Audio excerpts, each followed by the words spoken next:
നമസ്കാരം. സ്പോട്ട് ലൈവിലേക്ക് എല്ലാ പ്രേക്ഷകർക്കും സ്വാഗതം. ശബരിമല സ്വർണ്ണമോഷണത്തിൽ ഗൂഢാലോചന നടന്നിട്ടുണ്ടെങ്കിൽ അക്കാര്യം അന്വേഷിക്കണമെന്ന് ഹൈക്കോടതി. ഇടക്കാല ഉത്തരവിൽ ആണ് കോടതി നിർദ്ദേശം.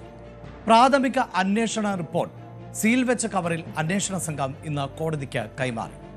അടച്ചിട്ട മുറിയിലായിരുന്നു കോടതി നടപടികൾ. കേസ് നവംബർ 15 വീണ്ടും പരിഗണിക്കും. അതേസമയം സ്വർണ്ണമോഷണത്തിൽ SIT അന്വേഷണം തുടരുകയാണ്. ഒന്നാം പ്രതി ഉണ്ണികൃഷ്ണൻ പോറ്റിയുടെ സഹായി അനന്ത സുബ്രഹ്മണ്യത്തെ മണിക്കൂറുകൾ നീണ്ട ചോദ്യം ചെയ്യലിന് ശേഷം അന്വേഷണ സംഘം വിട്ടയച്ചു. പോറ്റിക്ക് വേണ്ടി ദ്വാരപാലക പാളികൾ കൊണ്ടുപോയത് അനന്ത സുബ്രഹ്മണ്യം ആണ് എന്ന് പ്രത്യേക അന്വേഷണ സംഘം കണ്ടെത്തിയിരുന്നു.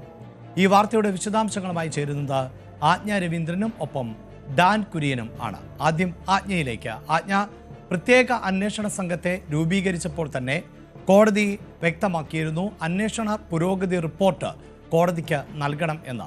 രഹസ്യ സ്വഭാവമുള്ള റിപ്പോർട്ട് ആയിരിക്കണം എന്ന നിർദ്ദേശവും നൽകിയിരുന്നു. അതുപ്രകാരം കോടതി ഇന്ന് വീണ്ടും വിഷയം പരിഗണിച്ചു. എന്താണിന്ന് കോടതിയിൽ നടന്നത്?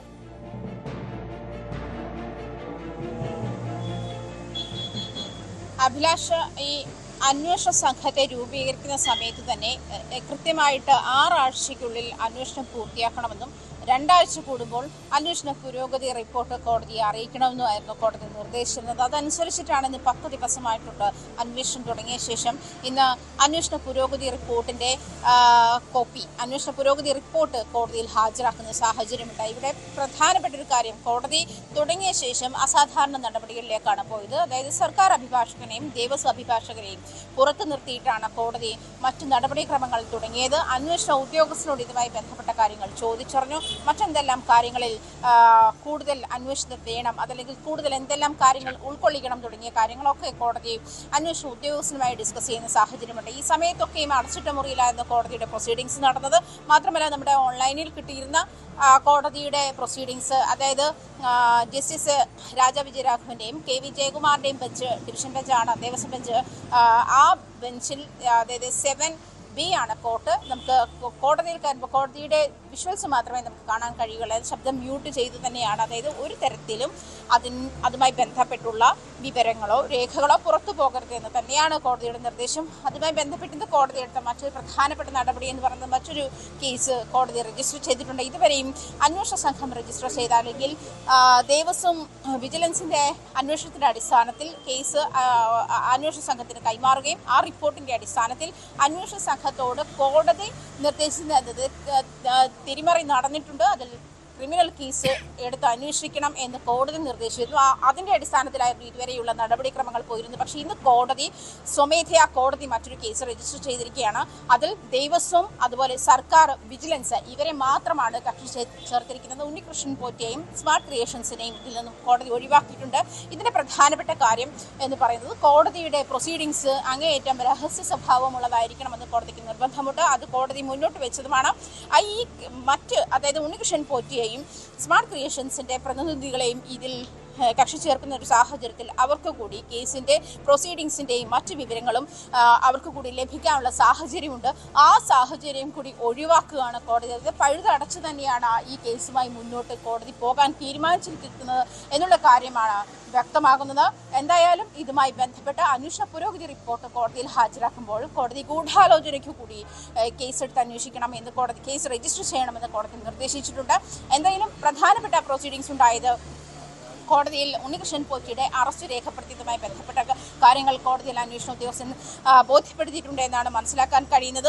മാത്രമല്ല, ഈ കോടതിയുടെ ഉത്തരവനുസരിച്ച് ദ്വാരപാലക ശില്പത്തിന് മേലുള്ള സ്വർണ്ണപ്പാളി വീണ്ടും ശബരിമലയിൽ പുനഃസ്ഥാപിച്ചിട്ടുണ്ടെന്ന് ദേവസ്വം ബോർഡും കോടതിയെ അറിയിച്ചിട്ടുണ്ട്. ഈ പ്രൊസീഡിങ്സ് ആണ്. ഇത് മാത്രമല്ല, ശബരിമലയിലെ സ്വത്ത് വിവരവുമായി ബന്ധപ്പെട്ട ജസ്റ്റിസ് KT ശങ്കരന്റെ, റിട്ടയർഡ് ജസ്റ്റിസ് KT ശങ്കരന്റെ നേതൃത്വത്തിലുള്ള സംഘം അതിൽ അന്വേഷണം തുടങ്ങിയിട്ടുണ്ട്. അതിന്റെ പുരോഗതി റിപ്പോർട്ടും ഇന്ന് കോടതിയിൽ ഹാജരാക്കിയിട്ടുണ്ട്. എന്തായാലും ഗൂഢാലോചനയിൽ കേസ് എടുത്ത് അന്വേഷിക്കണമെന്ന് കോടതി പറഞ്ഞിട്ടുണ്ട്. ശരിയാണ്. അതായത് ആജ്ഞ, ഈ കേസ് നമുക്കറിയാം, ഈ ശബരിമല വിഷയം കോടതിക്ക് മുന്നിൽ എത്തിയത് മുതൽ കോടതി അതീവ ഗൗരവത്തോടു കൂടിയാണ് വിഷയങ്ങളെല്ലാം തന്നെ നോക്കിക്കണ്ടത്. കോടതി തന്നെയാണ് പ്രത്യേക അന്വേഷണ സംഘത്തിന് രൂപം നൽകുകയും ചെയ്തത്. ഇപ്പോൾ സ്വാഭാവികമായും ഇതിന് പിന്നിൽ നിരവധിയായ ആളുകൾ ഉണ്ടാകും. ഉണ്ണികൃഷ്ണൻ പോറ്റിക്ക് ഒറ്റയ്ക്ക് ഇങ്ങനെ ഒരു തട്ടിപ്പ് നടത്താൻ സാധിക്കുമോ എന്ന സംശയമൊക്കെ പൊതുവായി ഉയർന്നു വരുന്നുണ്ട്. അതുമാത്രമല്ല, ശബരിമല പോലെയുള്ള ഒരു തീർത്ഥാടന കേന്ദ്രത്തിൽ നിന്ന് ഇത്തരത്തിൽ ഒരു വ്യക്തി വിചാരിച്ചാൽ സ്വർണ്ണപ്പാളികളടക്കം മാറ്റുവാൻ സാധിക്കുമോ, അതിൽ തിരിമറി നടത്താൻ സാധിക്കുമോ എന്നതൊരു സാമാന്യ ബുദ്ധിക്കും നിരക്കാത്ത ഒന്നാണ്. ഗൂഢാലോചന നടന്നിട്ടുണ്ട് എങ്കിൽ അക്കാര്യം കൂടി അന്വേഷിക്കണമെന്ന് കോടതി പറയുമ്പോൾ അതിൽ ഉന്നതരായ ആളുകൾ, ദേവസ്വം ബോർഡിൻ്റെ ഉദ്യോഗസ്ഥർ, മറ്റംഗങ്ങൾ, അവർക്കൊക്കെയുള്ള പങ്കോ സാധ്യതകളോ ഒക്കെ ബലപ്പെടുന്ന സാഹചര്യം കൂടിയല്ലേ ഉണ്ടാകുന്നത്.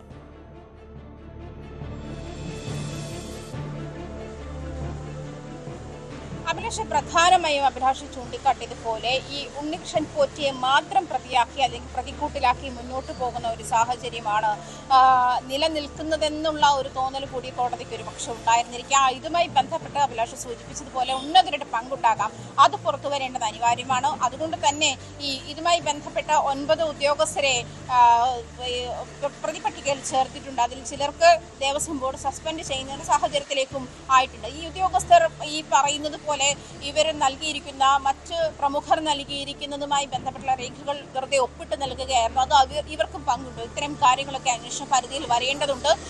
അത് മാത്രമല്ല, ഈ മറ്റ് ആരൊക്കെയാണ് ഇതുമായി ബന്ധപ്പെട്ടുള്ള ഉന്നതരാരൊക്കെയാണ് ഈ ഇവരുമായി ബന്ധപ്പെട്ട്, അതായത് സ്പോൺസർഷിപ്പുമായി ബന്ധപ്പെട്ടുള്ള ആളുകൾ, ഈ പ്രത്യേകിച്ച് ഉണ്ണികൃഷ്ണൻ പോറ്റി ഒരു സ്പോൺസറായിരുന്നു, മറ്റു ചില സ്പോൺസർമാരെ ഇത്തരം കാര്യങ്ങൾക്കൊക്കെ ഉപയോഗപ്പെടുത്തുന്ന ഒരു സാഹചര്യം ഉണ്ടായിരുന്നു. അങ്ങനത്തെ സാഹചര്യങ്ങളിൽ കൂടി പരിശോധിക്കേണ്ടതുണ്ട്. തുടങ്ങിയ കാര്യങ്ങളൊക്കെ ഒരു പക്ഷേ അന്വേഷണ സംഘത്തിന് മുൻപാകെ കോടതി മുന്നോട്ട് സജഷൻസ് വെച്ചിട്ടുണ്ടാകാം. എന്തായാലും ഏത് കാര്യത്തിൽ കൃത്യമായി അന്വേഷണം വേണമെന്ന് കോടതി അന്വേഷണ സംഘത്തിന് ഡയറക്ഷൻ നൽകിയെന്നാണ് മനസ്സിലാക്കാൻ കഴിയുന്നത്. നവംബർ 15 വീണ്ടും കോടതി ഈ കേസ് ഹർജി പരിഗണിക്കുമ്പോൾ ഈ പറയുന്നത് പോലെ സ്മാർട്ട് ക്രിയേഷൻസും ഉണ്ണികൃഷ്ണൻ പോറ്റിയും അതിൽ പ്രതികളായിരിക്കില്ല, ഇവരെ കക്ഷികളായിരിക്കില്ല, അവരെ ഒഴിവാക്കിയിരിക്കുന്ന സാഹചര്യം ഇതാണ്. അന്വേഷണ പുരോഗതി ഏത് തരത്തിലാണ്, അതിൻ്റെ ഒരു കോപ്പി ഈ കക്ഷികളായിട്ടുള്ള കേസിൽ ഹർജിയിൽ കക്ഷികളായിട്ടുള്ള ആളുകൾക്കൊക്കെ കോടതി പ്രൊസീഡിങ്സ് അനുസരിച്ച് ലഭിക്കേണ്ടതാണ്.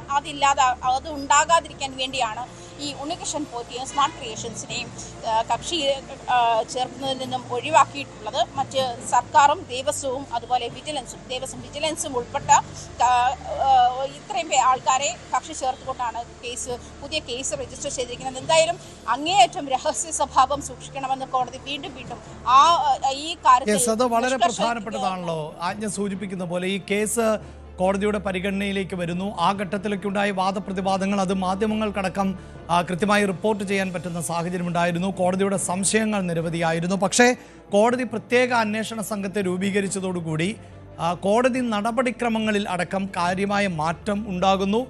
കേസിൻ്റെ രഹസ്യ സ്വഭാവം സൂക്ഷിക്കണമെന്ന പ്രത്യേക അന്വേഷണ സംഘത്തിന് നിർദ്ദേശം നൽകുന്നു. മാധ്യമങ്ങളോട് പ്രതികരിക്കാൻ ഉണ്ണികൃഷ്ണൻ പോറ്റിക്കടക്കം സാധിക്കാത്തൊരു പശ്ചാത്തലം ഉണ്ടാകുന്നു. കേസിൻ്റെ നടപടിക്രമങ്ങളും ഇത്തരത്തിൽ രഹസ്യ സ്വഭാവത്തോടു കൂടി തന്നെയല്ലേ മുന്നോട്ട് പോകുന്നതും ഇപ്പോൾ ആജ്ഞ?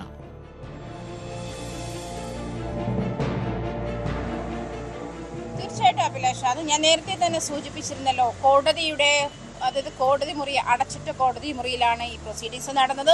മാത്രമല്ല, നമുക്ക് ഹൈക്കോടതിയുടെ ഈ വി കൺസോൾ എന്ന് പറയുന്ന ആപ്ലിക്കേഷൻ വഴിയാണ് സാധാരണയായിട്ട് നമ്മൾ ഓൺലൈൻ കോടതിയിൽ ജോയിൻ ചെയ്യുക. നമുക്ക് കോടതിയിൽ ജോയിൻ ചെയ്യാൻ കഴിയും. 7B എന്ന് പറയുന്ന കോടതിയാണ് ദേവസ്വം ബെഞ്ച്, അതായത് ജസ്റ്റിസ് രാജാ വിജയരാഘവന്റെയും ജസ്റ്റിസ് KV ജയകുമാറിന്റെയും ബെഞ്ചാണ് ഈ ദേവസ്വം ബെഞ്ച്. ആ ബെഞ്ച് 7B എന്ന് പറയുന്ന കോർട്ടാണ്. അതിൽ നമുക്ക് വിഷ്വൽസ് മാത്രമേ കാണാൻ കഴിയുമായിരുന്നുള്ളൂ. അതേസമയം അത് ശബ്ദം മ്യൂട്ട് ചെയ്തിട്ട് തന്നെയാണ് അതിൻ്റെ പ്രൊസീഡിങ്സ് നടന്നത്. അതുമായി ബന്ധപ്പെട്ടുള്ള ഒരു കാര്യങ്ങളും പുറത്തു പോകരുത് എന്നുള്ള കാര്യത്തിൽ കോടതിക്ക് നിർബന്ധമുണ്ടായിരുന്നു. മാത്രമല്ല, സീല് വെച്ച് കവറിൽ തന്നെയാണ് ഈ അന്വേഷണ പുരോഗതി റിപ്പോർട്ട് SIT ഉദ്യോഗസ്ഥൻ കോടതിയിൽ ഹാജരാക്കിയിട്ടുള്ള എന്നത്.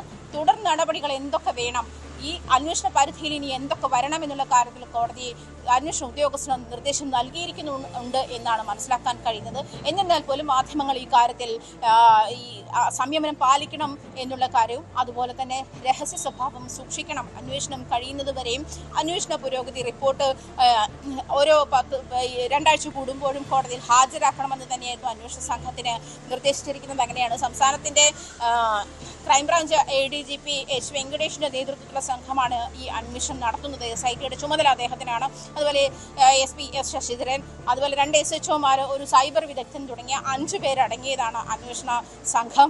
ഇതുമായി ബന്ധപ്പെട്ട്, അതായത് ക്രൈംബ്രാഞ്ച് ADGPക്ക് തന്നെ ഇത് അന്വേഷണം വിടുമ്പോൾ തന്നെ കോടതി ഈ കാര്യം പ്രധാനമായും ഇതിൻ്റെ രഹസ്യ സ്വഭാവം സൂക്ഷിക്കണമെന്നും ഉണ്ണികൃഷ്ണൻ പോറ്റി മാധ്യമങ്ങളോട് സംസാരിക്കരുതെന്നും മാധ്യമങ്ങൾ കുറച്ചുകൂടി സമയം ഈ വിഷയത്തിൽ കാണിക്കണമെന്നും കോടതി നിർദ്ദേശിച്ചിട്ടുണ്ടായിരുന്നു. തീർച്ചയായും വളരെ ഗൗരവമുള്ള ഒരു കേസാണ്. അതുകൊണ്ട് തന്നെ കോടതി ഇത്തരത്തിൽ നിർദ്ദേശങ്ങൾ നൽകുമ്പോൾ ആജ്ഞയിലേക്ക് വരാം. ഡാൻ കൂടി ചേരുന്നുണ്ട്. ഡാൻ, ഈ കേസുമായി ബന്ധപ്പെട്ട അന്വേഷണ പുരോഗതിയിലേക്ക് പോകുമ്പോൾ ആജ്ഞ സൂചിപ്പിച്ചത് വളരെ പ്രധാനപ്പെട്ട പോയിന്റുകളാണ്. അതായത് കോടതിയുടെ ഭാഗത്ത് നിന്ന് വളരെ കർശനമായ നിർദ്ദേശം പ്രത്യേക അന്വേഷണ സംഘത്തിന് നൽകിയിട്ടുണ്ടോ. ഒരു കാരണവശാലും അന്വേഷണത്തിലെ കണ്ടെത്തലുകൾ ചോർന്നു പോകരുത്, മാധ്യമങ്ങളുമായി ഇത്തരം വിഷയങ്ങൾ പങ്കുവെക്കരുത്. കേസിലെ ഒന്നാം പ്രതിയായിട്ടുള്ള ഉണ്ണികൃഷ്ണൻ പോറ്റിക്കും മാധ്യമങ്ങളുമായി വിവരങ്ങൾ പങ്കുവെക്കാൻ പറ്റാത്ത സാഹചര്യമാണുള്ളത്. അങ്ങനെ അങ്ങേയറ്റം രഹസ്യ സ്വഭാവത്തോടു കൂടി തന്നെയാണ് ഫൈൻഡിങ്ങുകളിലേക്ക് പോകുന്നത് എന്നതിൽ തർക്കമില്ല. പക്ഷേ നമുക്ക് പ്രത്യക്ഷത്തിൽ തന്നെ കാണാവുന്ന തരത്തിലുള്ള ചില അന്വേഷണങ്ങൾ, ചോദ്യം ചെയ്യലിനായുള്ള വിളിപ്പിക്കലുകൾ, അന്വേഷണത്തിൻ്റെ ഭാഗമായി സന്നിധാനത്ത് പോലും പരിശോധന നടത്തുന്ന സാഹചര്യം, ആ നിലയിൽ നോക്കുമ്പോൾ അതീവ ഗൗരവത്തോടു കൂടി തന്നെ അന്വേഷണം മുന്നോട്ട് പോകുന്നു. കോടതിയുടെ ഉത്തരവ് അതേപടി പാലിച്ചുകൊണ്ട്. അങ്ങനെയല്ലേ നമുക്കിപ്പോൾ മനസ്സിലാക്കേണ്ടത് ഡാൻ? അഭിലാഷ, കേവലം ഒരു മോഷണ കേസിൻ്റെ അന്വേഷണം, ഒരു ഗൗരവതരമായ മോഷണ കേസിൻ്റെ അന്വേഷണം നടത്തുക എന്നതിനപ്പുറത്തേക്ക് ഇതിൻ്റെ ഒരു ഗൗരവം വർദ്ധിപ്പിക്കുന്നത് അല്ലെങ്കിൽ അതിൻ്റെ ഒരു സെൻസേഷണലായിട്ടുള്ള സ്വഭാവം തന്നെയാണ്. കാരണം ഇത് ലക്ഷക്കണക്കിന് ഭക്തരുടെ വിശ്വാസവുമായി കൂടി ചേർന്ന് നിൽക്കുന്ന ഒരു കാര്യമാണ്. അവിടെ അവരുടെ വിശ്വാസത്തെ വ്രണപ്പെടുത്തുന്ന തരത്തിലുള്ള ഒരു ഇടപെടൽ അല്ലെങ്കിൽ അത്തരത്തിലുള്ള വിവരങ്ങൾ പുറത്തേക്ക് വരിക എന്ന് പറയുന്നത് ഗൗരവതരമായ രീതിയിൽ അത് ബാധിക്കുന്ന ഒരു സാഹചര്യമാണ്. ആ ഒരു പശ്ചാത്തലത്തിൽ തന്നെയാണ് ഇതിൻ്റെ രഹസ്യാത്മകത പരമാവധി കാത്തു സൂക്ഷിച്ചുകൊണ്ടായിരിക്കണം കേസുമായി ബന്ധപ്പെട്ട അന്വേഷണവും തുടർ നടപടികളും എന്ന കാര്യത്തിൽ അന്വേഷണ സംഘവും കോടതിയും എല്ലാം ഉറച്ചു നിൽക്കുന്നത്. ഇതിൽ എടുത്തു പറയേണ്ടുന്ന കാര്യം, ഈ ഉദ്യോഗസ്ഥർക്ക് നേരത്തെ തന്നെ കോടതി നിർദ്ദേശം നൽകിയതാണ് മാധ്യമങ്ങളുമായി ഈ വിവരങ്ങൾ സംസാരിക്കരുത്, പങ്കുവെക്കരുത് എന്ന തരത്തിൽ. മാത്രവുമല്ല, ഇങ്ങനെ തെറ്റിദ്ധാരണ പരത്തുന്ന തരത്തിലുള്ള ചില വാർത്തകൾ അഭ്യൂഹങ്ങളായി ഉൾപ്പെടെ അത് പിന്നീട് വാർത്തകളായി പ്രചരിക്കുന്ന ഒരു പശ്ചാത്തലത്തിൽ തന്നെയാണ് ഇതുമായി ബന്ധപ്പെട്ട വാർത്തകൾ റിപ്പോർട്ട് ചെയ്യുന്നതിലടക്കം ജാഗ്രത പാലിക്കണം അല്ലെങ്കിൽ ഒരു സംയമനം വേണമെന്നൊരു നിരീക്ഷണം ഹൈക്കോടതിയുടെ ഭാഗത്ത് നിന്ന് ഉണ്ടായിരിക്കുന്നത്. എന്തായാലും ഈ കേസുമായി ബന്ധപ്പെട്ട് ഉണ്ണികൃഷ്ണൻ പോറ്റിയെ വിശദമായി ചോദ്യം ചെയ്തതിൽ നിന്ന് ഇതിനോടകം ലഭിച്ച വിവരങ്ങളുടെ അടിസ്ഥാനത്തിലാണ് മറ്റുള്ളവരിലേക്ക് അന്വേഷണം നീളുന്നത്. അതിൻ്റെ ഭാഗമായാണ് ഈ പോറ്റിയുടെ സാമ്പത്തിക ഇടപാടുകളെക്കുറിച്ച് കൃത്യമായ ഗ്രാഹ്യം ഉണ്ടാകുമെന്ന് അന്വേഷണ സംഘം തന്നെ വിലയിരുത്തുന്ന അനന്തസുബ്രഹ്മണ്യനെ ഇന്നലെ മണിക്കൂറുകളോളം പ്രത്യേക അന്വേഷണ സംഘം ഈഞ്ചക്കലിലെ ക്രൈംബ്രാഞ്ച് ഓഫീസിൽ വിശദമായി ചോദ്യം ചെയ്തത്. അതായത് ഇനിയും ആവശ്യപ്പെട്ടാൽ ചോദ്യം ചെയ്യലിൽ ഹാജരാകണമെന്ന നിർദ്ദേശത്തോടെയാണ് അയാളെ പറഞ്ഞയച്ചിരിക്കുന്നത് എന്നാണ് നമുക്ക് ലഭിക്കുന്ന സൂചന. ഇപ്പോഴും ഈ 14 ദിവസത്തേക്കാണ് പോറ്റിയെ കസ്റ്റഡിയിൽ വിട്ടിരിക്കുന്നത്. പക്ഷേ ഈ ഗൂഢാലോചന നടന്നുവെന്ന് പോറ്റി മൊഴി നൽകിയിരിക്കുന്ന ബംഗളൂരുവിൽ ഉൾപ്പെടെ എത്തിച്ചുള്ള തെളിവെടുപ്പ് എപ്പോൾ നടക്കും എന്ന കാര്യത്തിൽ ഒരു വ്യക്തത കൈവന്നിട്ടില്ല. അതായത് മുരാരി ബാബുവും അതോടൊപ്പം സുനിൽകുമാറും ഉൾപ്പെടെയുള്ള ദേവസ്വം ബോർഡ് ജീവനക്കാരെ വിശദമായി ചോദ്യം ചെയ്തതിന് ശേഷമായിരിക്കുമോ അങ്ങനെ ഒരു നീക്കത്തിലേക്ക്, തെളിവെടുപ്പ് ഉൾപ്പെടെയുള്ള കാര്യങ്ങളിലേക്ക് അന്വേഷണ സംഘം കടക്കുക, അതോ അതിനു മുമ്പ് തന്നെ അത്തരത്തിലുള്ള ഇടപെടലുകൾ അന്വേഷണ ഉദ്യോഗസ്ഥരുടെ ഭാഗത്തുനിന്ന് ഉണ്ടാകുമോ എന്ന കാര്യത്തിലേക്ക് ഒരു വ്യക്തത കൈവരാനുണ്ട്. എന്തായാലും നിലവിൽ അന്വേഷണ പുരോഗതിയിൽ കോടതി തൃപ്തി രേഖപ്പെടുത്തിയിരിക്കുന്ന ഒരു പശ്ചാത്തലത്തിൽ ഇന്ന് കോടതിയിൽ സമർപ്പിച്ചിരിക്കുന്ന ഈ മുദ്രവെച്ച കവറിലെ റിപ്പോർട്ടിൽ കൃത്യമായി തന്നെ തുടരന്വേഷണത്തിൻ്റെ ദിശ എങ്ങനെയാവണം എന്നതിനെ സംബന്ധിച്ച ചില സൂചനകൾ, എങ്ങനെയാവും എന്നതിനെ സംബന്ധിച്ച ചില സൂചനകൾ കൂടി ഉൾപ്പെട്ടിട്ടുണ്ട് എന്നാണ് വിവരം. അവിടെ കോടതി നൽകിയ നിർദ്ദേശങ്ങൾ കൂടി പരിഗണിച്ചുകൊണ്ടായിരിക്കും ഇനി അങ്ങോട്ട് ഈ കേസുമായി ബന്ധപ്പെട്ട നിർണായകമായ ഘട്ടത്തിൽ അന്വേഷണം നടക്കുക. 10 ദിവസം പിന്നിടുന്നു. ഇനി ഏതാണ്ട് 4 ആഴ്ച കൂടി മാത്രം ബാക്കിയാകുന്നു അന്തിമ റിപ്പോർട്ട് കോടതിയിൽ സമർപ്പിക്കാൻ. ആ പശ്ചാത്തലത്തിലാണ് ഇന്ന് നൽകിയിരിക്കുന്ന റിപ്പോർട്ടിലെ ഗുരുതരമായ പരാമർശങ്ങൾ, നിർണായകമായ ഇതുവരെയുള്ള കണ്ടെത്തലുകൾ, ഇതടക്കമുള്ള കാര്യങ്ങൾ കേന്ദ്രീകരിച്ചുകൊണ്ട് ഇനി തുടരന്വേഷണത്തിൽ സൂചിപ്പിക്കുന്നത് പോലെ അന്വേഷണത്തിന് ഒരു നിശ്ചിത സമയപരിധി കോടതി അനുവദിച്ചിരുന്നു. ആ സമയത്തിന് ഉള്ളിൽ തന്നെ കൃത്യമായ കണ്ടെത്തലുകളിലേക്ക് അന്വേഷണ സംഘത്തിന് പോകേണ്ടതുണ്ട്. പക്ഷേ ഡാൻ, ഇവിടെ നമുക്കറിയാം ഉണ്ണികൃഷ്ണൻ പോറ്റിയെ മണിക്കൂറുകളോളം ചോദ്യം ചെയ്ത സാഹചര്യം ഉണ്ടായിരുന്നു. അതിനുശേഷമാണ് അറസ്റ്റ് രേഖപ്പെടുത്തിയത് എന്ന് നമുക്കറിയാം. 2 പ്രധാനപ്പെട്ട കേസുകളാണല്ലോ നിലനിൽക്കുന്നത്. അതിലൊന്ന് ദ്വാരപാലക ശില്പങ്ങളുമായി ബന്ധപ്പെട്ട്, മറ്റൊന്ന് കട്ടലിയുമായി ബന്ധപ്പെട്ട്. ഇന്നിപ്പോൾ ഉണ്ണികൃഷ്ണൻ പോറ്റിയുടെ സഹായി അനന്തസുബ്രഹ്മണ്യത്തെ മണിക്കൂറുകൾ നീണ്ട ചോദ്യം ചെയ്യലിന് ശേഷം പ്രത്യേക അന്വേഷണ സംഘം വിട്ടയക്കുകയും ചെയ്തിട്ടുണ്ട്. ഇന്നിപ്പോൾ കോടതി പറഞ്ഞിട്ടുള്ളത് ഇതിൽ ഗൂഢാലോചന നടന്നിട്ടുണ്ടെങ്കിൽ അതും അന്വേഷിക്കട്ടെ എന്നാണ്. നേരത്തെ സൂചിപ്പിക്കപ്പെടുന്നത് പോലെ ഉണ്ണികൃഷ്ണൻ പോറ്റിക്ക് ഇത് ഒറ്റയ്ക്ക് ചെയ്യാൻ സാധിക്കുമോ? ഉണ്ണികൃഷ്ണൻ പോറ്റി എല്ലാവരെയും കബളിപ്പിച്ചതാണോ?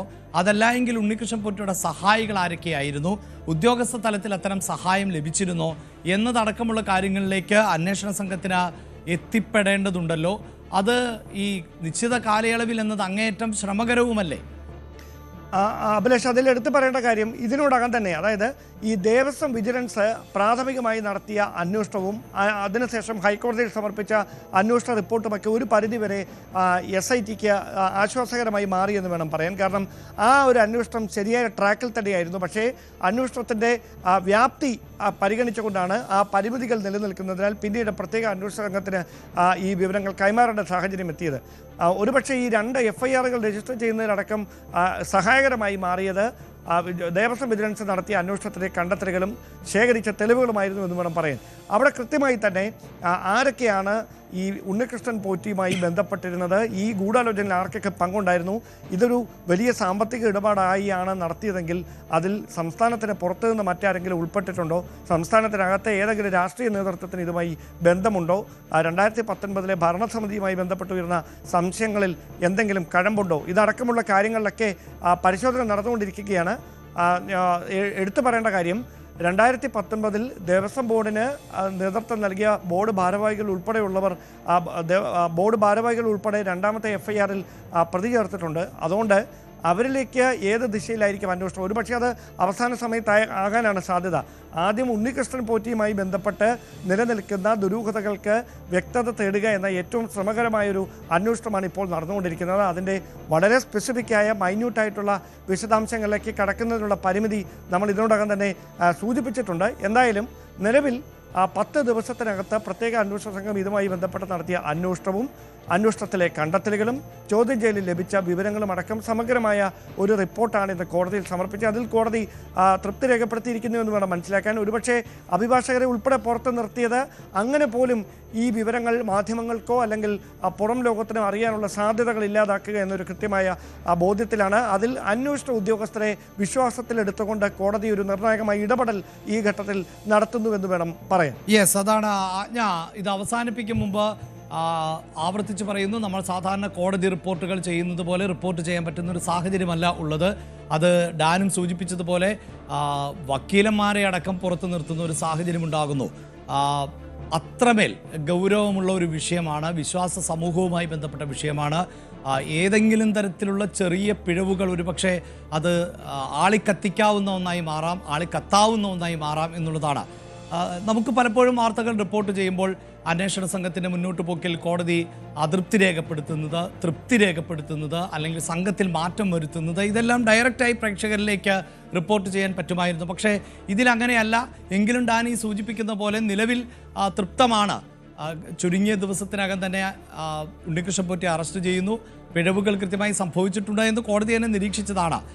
ഒപ്പം ഗൂഢാലോചനയും അന്വേഷിക്കൂ എന്ന് പറയുന്നു. അങ്ങനെ സംഘം മുന്നോട്ട് പോകുമ്പോൾ ട്രാക്ക് കൃത്യമാണ് എന്ന ഒരു നിരീക്ഷണം തന്നെ ആയിരിക്കണം കോടതിയുടെ ഭാഗത്ത് നിന്നുണ്ടാകുന്നത് എന്നല്ലേ മനസ്സിലാക്കേണ്ടത്. ഇപ്പോൾ ഈ സംഘത്തിന് ഏതെങ്കിലും തരത്തിലുള്ള ബുദ്ധിമുട്ടുകളോ അല്ലെങ്കിൽ അതിലേതെങ്കിലും മാറ്റമോ ഒന്നും ആവശ്യമായി വരുന്ന സാഹചര്യവുമില്ലല്ലോ.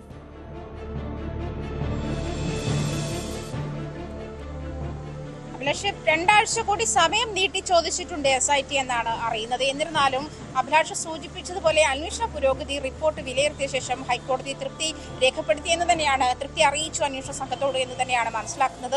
അത് പ്രത്യേകിച്ചും ഉണ്ണികൃഷ്ണൻ പോറ്റിയെ അറസ്റ്റ് ചെയ്തതുൾപ്പെടെയുള്ള കാര്യങ്ങൾ, അതുപോലെ ആനന്ദകൃഷ്ണനെ ചോദ്യം ചെയ്യാൻ വിളിപ്പിച്ചതുൾപ്പെടെയുള്ള കാര്യങ്ങൾ SIT കോടതിയിൽ ബോധ്യപ്പെടുത്തിയിട്ടുണ്ട്. ഇതുമായി ബന്ധപ്പെട്ട ആനന്ദകൃഷ്ണനെ ഈ ചോദ്യം ചെയ്യൽ ഉണ്ണികൃഷ്ണൻ പോറ്റിയോടൊപ്പം എത്തി ചോദ്യം ചെയ്തതും ഒറ്റയ്ക്ക് ചോദ്യം ചെയ്തതുമായുള്ള കാര്യങ്ങൾ ഉൾപ്പെടെയാണ്. അതേസമയം ഈ കോടതിയിൽ ബോധ്യപ്പെടുത്തിയിരിക്കുന്ന അത്തരം കാര്യങ്ങളാണ്. അത്തരം കാര്യങ്ങൾ കൂടി ഉണ്ടാകണം എന്നാണ് മനസ്സിലാക്കുന്നത്. പ്രത്യേകിച്ചും ഞാൻ പറഞ്ഞു, നമുക്ക് റിപ്പോർട്ട് കിട്ടുന്ന സാഹചര്യമില്ല, അതല്ലെങ്കിൽ റിപ്പോർട്ടുമായി ബന്ധപ്പെട്ട കാര്യങ്ങൾ പുറത്തുവിടരുത് എന്ന് കോടതിയുടെ നിർദ്ദേശം കർശനമായി ഉണ്ടായിരിക്കുന്ന ഒരു സാഹചര്യത്തിൽ ഇതുവരെയുള്ള ഡെവലപ്മെന്റ്സ് ആണ്, സാധ്യതകളാണ്. ഇതൊക്കെ മാധ്യമങ്ങൾക്ക് മുന്നോടി ആനന്ദകൃഷ്ണനെയും അതുപോലെ ഉണ്ണികൃഷ്ണൻ പോറ്റിയെയും ഒക്കെ ചോദ്യം ചെയ്യാൻ കൊണ്ടുപോയ കാര്യങ്ങളൊക്കെ നമുക്ക് വ്യക്തമായി അറിയാം. അത്തരം സാധ്യതകളാണ് ഉള്ളത് കോടതിക്ക് മുൻപാകെ. മാത്രമല്ല, ജസ്റ്റിസ് KT ശങ്കരന്റെ റിട്ടയർഡ് ജസ്റ്റിസാണ്. അദ്ദേഹത്തിന്റെ നേതൃത്വത്തിൽ ഈ സ്വത്ത് വിവര കണക്കുകൾ അത് തിട്ടപ്പെടുത്തുന്ന ഒരു പ്രൊസീജിയർ ആരംഭിച്ചിട്ടുണ്ട്. അതുമായി ബന്ധപ്പെട്ടുള്ള പ്രൊസീഡിങ്സും നടക്കുന്നുണ്ട്. അതും ഇന്ന് കോടതിയിൽ അതുമായി ബന്ധപ്പെട്ടുള്ള അന്വേഷണ റിപ്പോർട്ടും കോടതിയിൽ സമർപ്പിച്ചിട്ടുണ്ട് എന്നാണ് മനസ്സിലാക്കാൻ കഴിയുന്നത്. ഈ ദ്വാരപാലക ശില്പങ്ങളുടെ മേലുള്ള പാളിയും കോടതിയുടെ നിർദ്ദേശാനുസരണം അത് വീണ്ടും ഫിക്സ് ചെയ്തിട്ടുണ്ട് എന്നുള്ള കാര്യവും സർക്കാരും കോടതിയെ അറിയിച്ചിട്ടുണ്ട്. അഭിലാഷ സൂചിപ്പിച്ചതുപോലെ പ്രധാനപ്പെട്ട കാര്യം എന്ന് പറയുന്നത് സർക്കാർ അഭിഭാഷകരെയും അതുപോലെ ദേവസ്വം ബോർഡിന്റെ അഭിഭാഷകരെയും പുറത്തു നിർത്തിയിട്ടാണ് കോടതി പ്രൊസീഡിങ്സിലേക്ക് പോയിട്ടുള്ളത്. മാത്രമല്ല പുതുതായി കോടതി ഒരു കേസ് രജിസ്റ്റർ ചെയ്യുന്നു. കേസിൽ ഈ സർക്കാരും ദേവസ്വം ബോർഡും വിജിലൻസും മാത്രം കക്ഷികളാക്കിക്കൊണ്ടാണ് കേസ് രജിസ്റ്റർ ചെയ്തിരിക്കുന്നത്. മാത്രമല്ല ഈ ഉണ്ണികൃഷ്ണൻ പോറ്റിയെയും സ്മാർട്ട് ക്രിയേഷൻസിനെയും അതിൽ നിന്ന് മാറ്റിയിട്ടുണ്ട്. ഒരു തരത്തിലും ഒരു ലൂപ്പ് ഹോളും ഉണ്ടാകരുത്, ഇതുമായി ബന്ധപ്പെട്ടുള്ള വിവരങ്ങൾ പുറത്തു പോകാൻ എന്ന് കോടതി തീരുമാനിച്ചിട്ടുണ്ട്. അല്ലെങ്കിൽ അതിൽ കർശനമായ ഇടപെടൽ ഉണ്ടാകുമെന്നുള്ള കാര്യത്തിലേക്കുള്ള സൂചനകളാണ് കോടതി ഇത്തരത്തിലുള്ള നിലപാടുകളിലൂടെ ഇത്തരത്തിലുള്ള നടപടികളിലൂടെ നമുക്ക് മനസ്സിലാക്കാൻ കഴിയുന്നത്. പ്രധാനപ്പെട്ട കാര്യം നവംബർ 15-ന് വീണ്ടും ഈ കേസ് പരിഗണിക്കുമ്പോൾ ഇതുമായി ബന്ധപ്പെട്ടത് കോടതിയിൽ മാത്രമാണ് അന്വേഷണ സംഘം റിപ്പോർട്ട് ചെയ്യേണ്ടത്, കോടതിക്ക് മുൻപാകെ മാത്രമാണ് എന്നും നിഷ്കർഷിച്ചിട്ടുണ്ട്. അതുകൊണ്ട് തന്നെ ഇതുമായി ബന്ധപ്പെട്ട ഏത് ഡയറക്ഷനിലേക്ക് പോകണമെന്നുള്ള കാര്യം പ്രധാനമായും കോടതി നിർദ്ദേശിച്ചിട്ടുണ്ട്. ഒരു പ്രധാനപ്പെട്ട കാര്യം ശ്രദ്ധിക്കേണ്ടത് ഇതുമായി ബന്ധപ്പെട്ട ദേവസ്വം ബോർഡിന്റെ കാര്യങ്ങൾ അല്ലെങ്കിൽ അയ്യപ്പന്റെ അതല്ലെങ്കിൽ ദൈവങ്ങളുടെ കാര്യങ്ങൾ എപ്പോഴും അതുമായി ബന്ധപ്പെട്ടുള്ള കാര്യങ്ങൾക്ക് ഉത്തരവാദിത്വം ഹൈക്കോടതിക്കാണ്. പ്രത്യേകിച്ചും ദൈവങ്ങൾ മൈനറാണ് എന്നൊരു കോൺസെപ്റ്റിലാണ്. അതുകൊണ്ട് ദൈവങ്ങളുടെ സ്വത്ത് വിവരങ്ങളുമായി ബന്ധപ്പെട്ടുള്ള കാര്യങ്ങൾ കൈകാര്യം ചെയ്യേണ്ടുന്നത് ഹൈക്കോടതിയുടെ അറിവോട് കൂടി ഇട്ടായിരിക്കണം. ദേവസ്വം ബോർഡിനെ സംബന്ധിച്ച് തിരുവിതാംകൂർ ദേവസ്വം ബോർഡിനെ സംബന്ധിച്ച് തിരുവിതാംകൂർ ദേവസ്വം ബോർഡിന്റെ ദേവസ്വം കമ്മീഷണറിന്റെ റിപ്പോർട്ടിന്റെ അടിസ്ഥാനത്തിലായിരിക്കും ഇത്തരം കാര്യങ്ങൾക്ക് ഹൈക്കോടതി അനുമതി നൽകുക. അതുകൊണ്ട് തന്നെ ഈ അന്വേഷണ പുരോഗതി റിപ്പോർട്ട് ഉൾപ്പെടെയുള്ള കാര്യങ്ങൾ അന്വേഷണ സംഘത്തെ കോടതി നിയോഗിക്കുമ്പോൾ ദേവസ്വം വിജിലൻസ് ഓഫീസറുടെ റിപ്പോർട്ടിന്റെ അടിസ്ഥാനത്തിലാണ് ഇത്തരത്തിലൊരു അന്വേഷണ സംഘം രൂപീകൃതമാകുന്നതും 10 ദിവസങ്ങൾക്ക് മുൻപ് ഈ അന്വേഷണം ഈ സംഘത്തെ ഏൽപ്പിക്കുന്നതുമായ സാഹചര്യം ഉണ്ടായത്. അത് കൃത്യമായി കോടതിയെ തന്നെ അറിയിക്കണം. മാധ്യമങ്ങൾക്ക് ഇതുമായി ബന്ധപ്പെട്ടുള്ള രഹസ്യ വിവരങ്ങൾ പോകരുത്. അങ്ങേയറ്റം കോൺഫിഡൻഷ്യലായി തന്നെ അന്വേഷണം മുന്നോട്ട് പോകണം. അതാണ്, അതായത് ഇത്രമേൽ ഗൗരവമേറിയ ഒരു കേസാണ്. നേരത്തെ ഡാൻ സൂചിപ്പിക്കുന്നത് പോലെ തന്നെ ഈ കേസിന്റെ സ്വഭാവം എന്നത് അതൊരു കേവലമായ മോഷണം അല്ല, വിശ്വാസി സമൂഹത്തെ നൊമ്പരപ്പെടുത്തിയിട്ടുള്ള ഒരു സംഭവമാണ്. അതുകൊണ്ട് തന്നെ ഇതിൽ പ്രതികളായി വരുന്നവർ, ഇതിൽ പിഴവ് സംഭവിച്ചവർ ആരൊക്കെ എന്നത് വളരെ പ്രധാനപ്പെട്ട ഒന്നായി മാറും. അതുമാത്രവുമല്ല, വലിയ തോതിൽ മതവികാരങ്ങളെ അടക്കം വ്രണപ്പെടുത്താൻ സാധ്യതയുള്ള കണ്ടെത്തലുകളിലേക്കൊക്കെ പോകുന്നുവെങ്കിൽ അതും വരും ദിവസങ്ങളിൽ വലിയ തോതിൽ ചർച്ച ചെയ്യപ്പെടുന്ന സാഹചര്യം ഉണ്ടാകും. അതുകൊണ്ട് തന്നെയാണ് അങ്ങേയറ്റം സൂക്ഷ്മമായി ഈ വിഷയത്തെ കോടതി നിരീക്ഷിച്ചുകൊണ്ടേയിരിക്കുന്നത്. ഇപ്പോൾ ഇനി മറ്റൊരു വിഷയത്തിലേക്കാണ്. നടൻ അജ്മലിനെതിരെ വെളിപ്പെടുത്തലുമായി കൂടുതൽ പെൺകുട്ടികൾ രംഗത്ത്. അജ്മൽ വലയിൽ വീഴ്ത്താൻ ശ്രമിച്ചുവെന്നാണ് ആരോപണം. നേരിട്ട് കാണണം എന്നും ഒരുമിച്ച് താമസിക്കണം എന്നും ആവശ്യപ്പെട്ടുവെന്നും പെൺകുട്ടി പറയുന്നു. ഞാൻ അഥവാ ഈ സംഭവം കഴിഞ്ഞിട്ട് ഞാൻ വിചാരിക്കാത്തത് ഇയാൾ എനിക്ക് മാത്രം മെസ്സേജ് അയച്ചിട്ടുള്ളൂ, അതോ ഇതെന്താണ് ഇയാളെന്താണ് ഇതുവരെ എക്സ്പോസ് ആവാത്തത്, ആവേണ്ടതാണല്ലോ. അന്ന് എനിക്കത്ര ധൈര്യമൊന്നും ഉണ്ടായിരുന്നില്ല, അറിയാമല്ലോ, കാരണം വെറും 19 വയസ്സൊക്കെ ഉള്ളൂ. പിന്നെ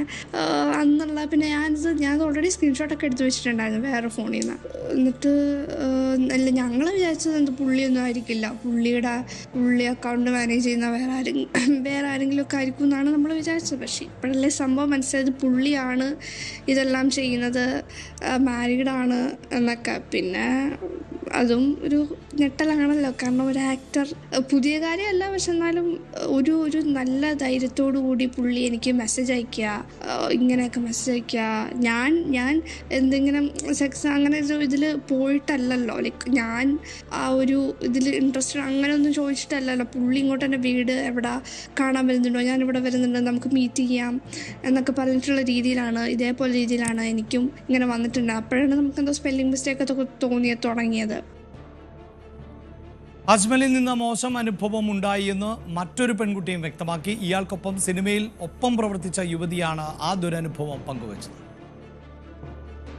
പെട്ടെന്ന് സ്കെഡ്യൂൾ ബ്രേക്ക് ഇട്ടു. അപ്പം ഞാൻ ബാംഗ്ലൂരോട്ട് തിരിച്ചു വരാം. അപ്പം ഞാൻ ഓൾറെഡി ബസ് ബുക്ക് ചെയ്തേ. അപ്പോൾ പുള്ളി എൻ്റെ അടുത്ത് പറഞ്ഞു ഞാനും ബാംഗ്ലൂരോട്ടുണ്ട്, അപ്പോൾ വേണമെന്ന് വെച്ച് കഴിഞ്ഞാൽ നമുക്ക് ഒന്നിച്ച് ഫ്ലൈറ്റിൽ പോകാമെന്ന് പറഞ്ഞു. അപ്പോൾ ഞാൻ പറഞ്ഞു വേണ്ട, ഞാൻ ഓൾറെഡി ബുക്ക് ചെയ്തിട്ടുണ്ടെന്ന് പറഞ്ഞിട്ട് അപ്പോൾ തന്നെ നമ്മളെ വേറൊരു പുള്ളിക്കാരൻ ഇതുപോലെ എന്നെ ഡ്രോപ്പ് ചെയ്തു. അത് കഴിഞ്ഞ് ഞാൻ ബാംഗ്ലൂർ എത്തി ഏർലി മോർണിംഗ്. എനിക്ക് രാവിലെ തന്നെ എനിക്കൊരു കോള് വരികയാണ്. അല്ല, എനിക്ക് ആദ്യം മെസ്സേജ് എങ്ങാണ്ടാ വന്നേന്ന് തോന്നുന്നു, അജ്മലാണ്, എന്താണ് പരിപാടി, ഫ്രീ ആയിട്ട് പറ, മീറ്റ് ചെയ്യാന്ന് പറഞ്ഞിട്ട്. ഈവനിങ് ആയപ്പോൾ പുള്ളി എന്നെ വിളിച്ചു.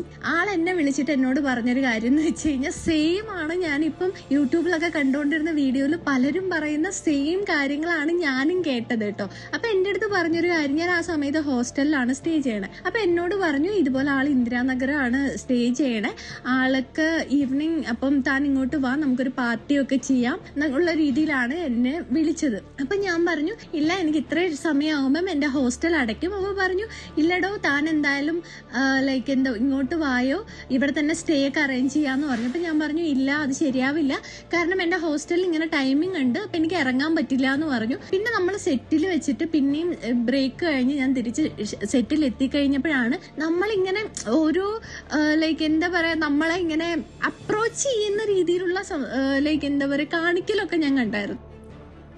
MS ഹരികൃഷ്ണൻ ഉണ്ട് ഈ വാർത്തയുടെ വിശദാംശങ്ങളുമായി. ഹരി, 2 ദിവസം മുമ്പാണ് അജ്മലുമായി ബന്ധപ്പെട്ട ഒരു ഓഡിയോ ക്ലിപ്പ് പുറത്തു വരുന്നത്. അത് വലിയ തോതിൽ ചർച്ച ചെയ്യപ്പെട്ട സാഹചര്യമുണ്ട്. പ്രത്യേകിച്ച് അജ്മൽ ഒരു സെലിബ്രിറ്റി കൂടി ആണ്.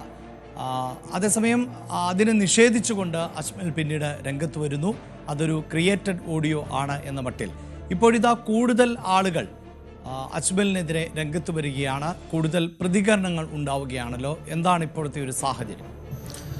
അഭിലാഷ്, ഇത് വളരെ ഗുരുതരമായ ഒരു സാഹചര്യത്തിലേക്ക് തന്നെയാണ് നീങ്ങുന്നത് എന്ന് പറയാം. ആദ്യമായി അജ്മലിനെതിരെ വരുന്നത്, ഇപ്പോൾ അജ്മലിനെതിരെ പല അലിഗേഷൻസും നാളുകൾക്ക് മുമ്പേ, മാസങ്ങൾക്ക് മുമ്പ് തന്നെ വന്നൊരു സാഹചര്യമുണ്ട്. അതിന് പിന്നാലെയാണ് ഇപ്പോൾ 2 ദിവസങ്ങൾക്ക് മുമ്പ് അജ്മലിനെതിരെ ഒരു ഓഡിയോ ക്ലിപ്പ്, ഒരു അജ്മലിൻ്റെതായ ഒരു ഓഡിയോ സെക്സ് ചാറ്റ് പുറത്തു വരുന്നത്.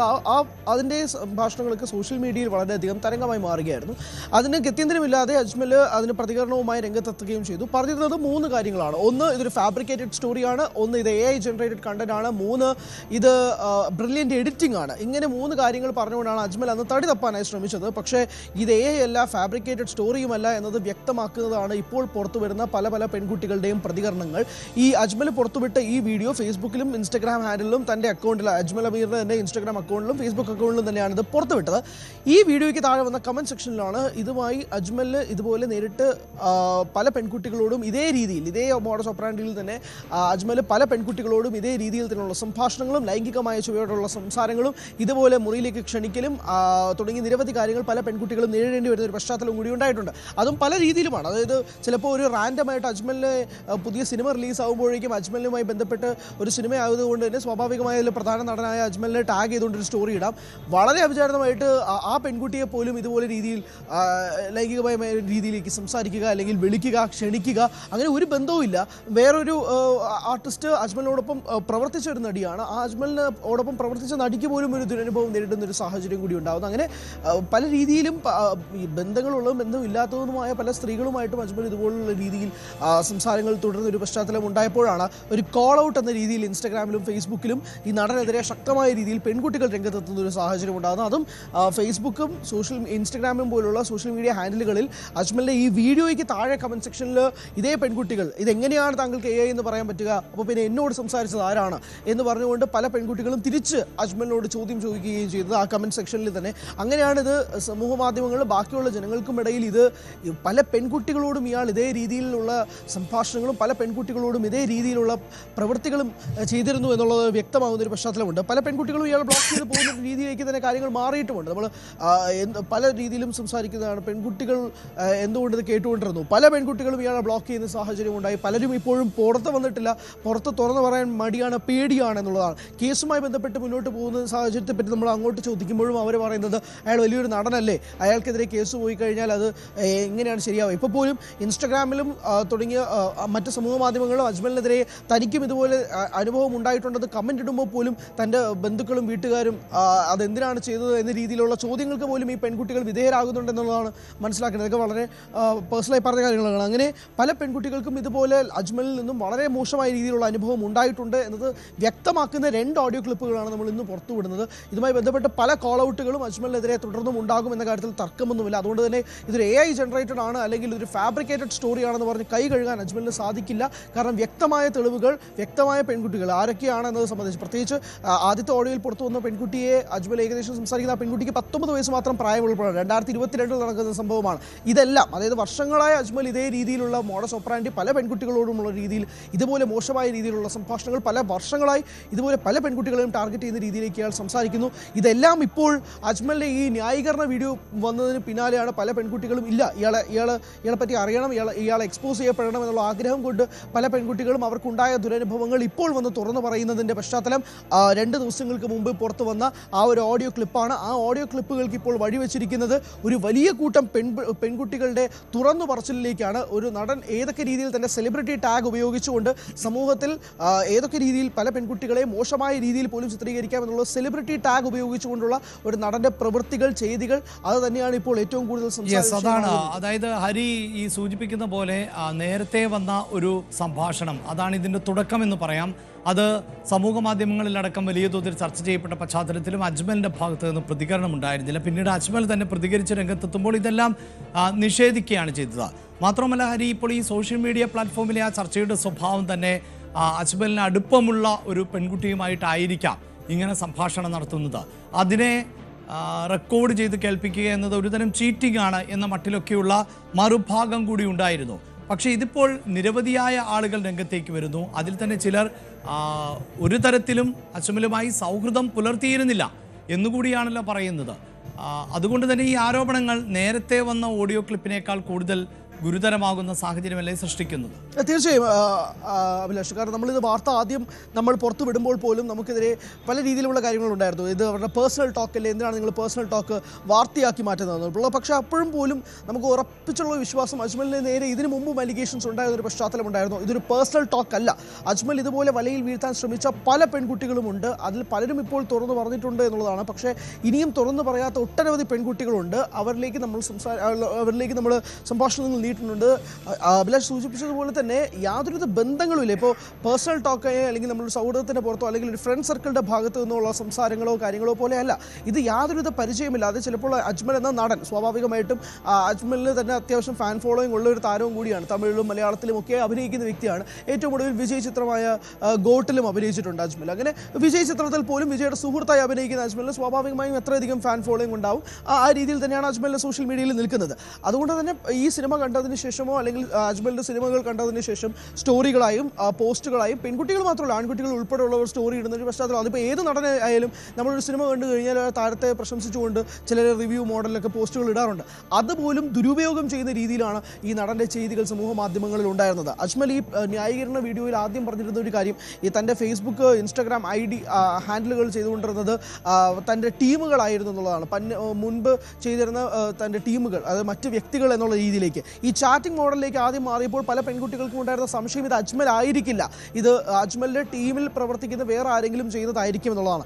ഇതായിരുന്നു അവരുടെ ആദ്യ ചിന്ത. പക്ഷേ ഈ ഓഡിയോ കോളുകളും വോയിസ് കോളുകളും വീഡിയോ കോളുകളും കൂടി വരുന്ന ഒരു സാഹചര്യം വരുമ്പോഴാണ് ഇത് അജ്മലിൻ്റെ ടീം ഒന്നുമല്ല, ഇത് അജ്മൽ തന്നെയാണ് ഈ ചാറ്റ് ചെയ്യുന്നതും ഈ വോയിസ് ക്ലിപ്പുകളും അയക്കുന്നതെന്ന കാര്യത്തിൽ വ്യക്തമാവുന്ന രീതിയിലേക്ക് കാര്യങ്ങൾ മാറുമ്പോൾ ഒരു നടൻ ഒരു സെലിബ്രിറ്റി ടാഗ് ഉപയോഗിച്ച് എങ്ങനെയൊക്കെ ചീറ്റ് ചെയ്യാം, എത്രമാത്രം പെൺകുട്ടികളെ തൻ്റെ വലയിൽ വരുത്താം എന്നുള്ള രീതിയിലുള്ള കൃത്യമായ എക്സാമ്പിളാണ് അജ്മൽ മുന്നോട്ട് വയ്ക്കുന്നത്. പല പെൺകുട്ടികളും മാനസികമായി തന്നെ മെൻ്റലി ട്രോമറ്റൈസ്ഡ് ആവുന്ന രീതിയിലേക്ക് വരെ കാര്യങ്ങൾ മാറിയിട്ടുണ്ട്. കാരണം ഇയാളെ വിശ്വസിച്ച് പോലും പല പെൺകുട്ടികളും രംഗത്തെത്തിയിട്ടുണ്ട്. അയാളെ എതിർത്തുകൊണ്ട് വരുന്ന പെൺകുട്ടികളാണ് ഇപ്പോൾ സമൂഹ മാധ്യമങ്ങളിൽ നിൽക്കുന്നത്. ഇയാളുടെ വലയിൽ വീണ് എത്ര പെൺകുട്ടികൾ ഉണ്ടാകും എന്നുള്ള കാര്യത്തിൽ പോലും നമുക്ക് കൃത്യമായൊരു ധാരണയില്ല. കാരണം അത്രയും വലിയ രീതിയിലേക്ക് ഇയാൾ പലരിലോടും, അതായത് ഇതിൻ്റെ അഭിലാഷത്തിൻ്റെ ഏറ്റവും പ്രധാനപ്പെട്ട കാര്യം, ഇത് ഫ്രണ്ട് സർക്കിളിൽ മാത്രമല്ല, ഇത് റാൻഡം ആയിട്ടുള്ള പെൺകുട്ടികളോട് പോലും ഇയാൾ ഒരേ രീതിയിൽ പെരുമാറുന്നത് പറയുമ്പോഴാണ് ഇതിൻ്റെ വ്യാപ്തി, തീവ്രത എത്രമാത്രം ഉണ്ടെന്നുള്ളത് മനസ്സിലാക്കാൻ കഴിയുന്നത്. അതുകൊണ്ട് തന്നെ മെൻ്റലി ട്രോമറ്റൈസ്ഡ് ആയിട്ടുള്ള പെൺകുട്ടികളും ഉൾപ്പെടെ ഇയാളുടെ വലയിൽ വീണിട്ടുണ്ട് എന്നുള്ളത് വേണം മനസ്സിലാക്കാൻ. അതുകൊണ്ട് തന്നെ വരും ദിവസങ്ങളിലും തുടർന്നും വെളിപ്പെടുത്തലുകൾ ഉണ്ടാകും എന്ന കാര്യത്തിൽ യാതൊരുവിധ തർക്കവുമില്ല.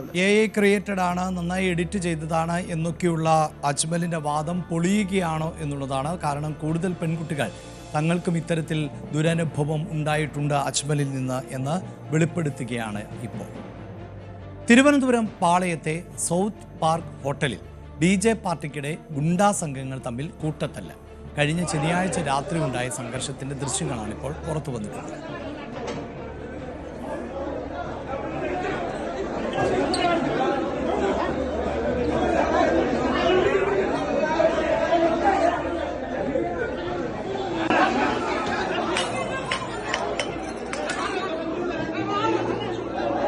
ക്യാമറ എടുത്തിട്ട് ആയിക്കണ്ട കൂട്ടാൻ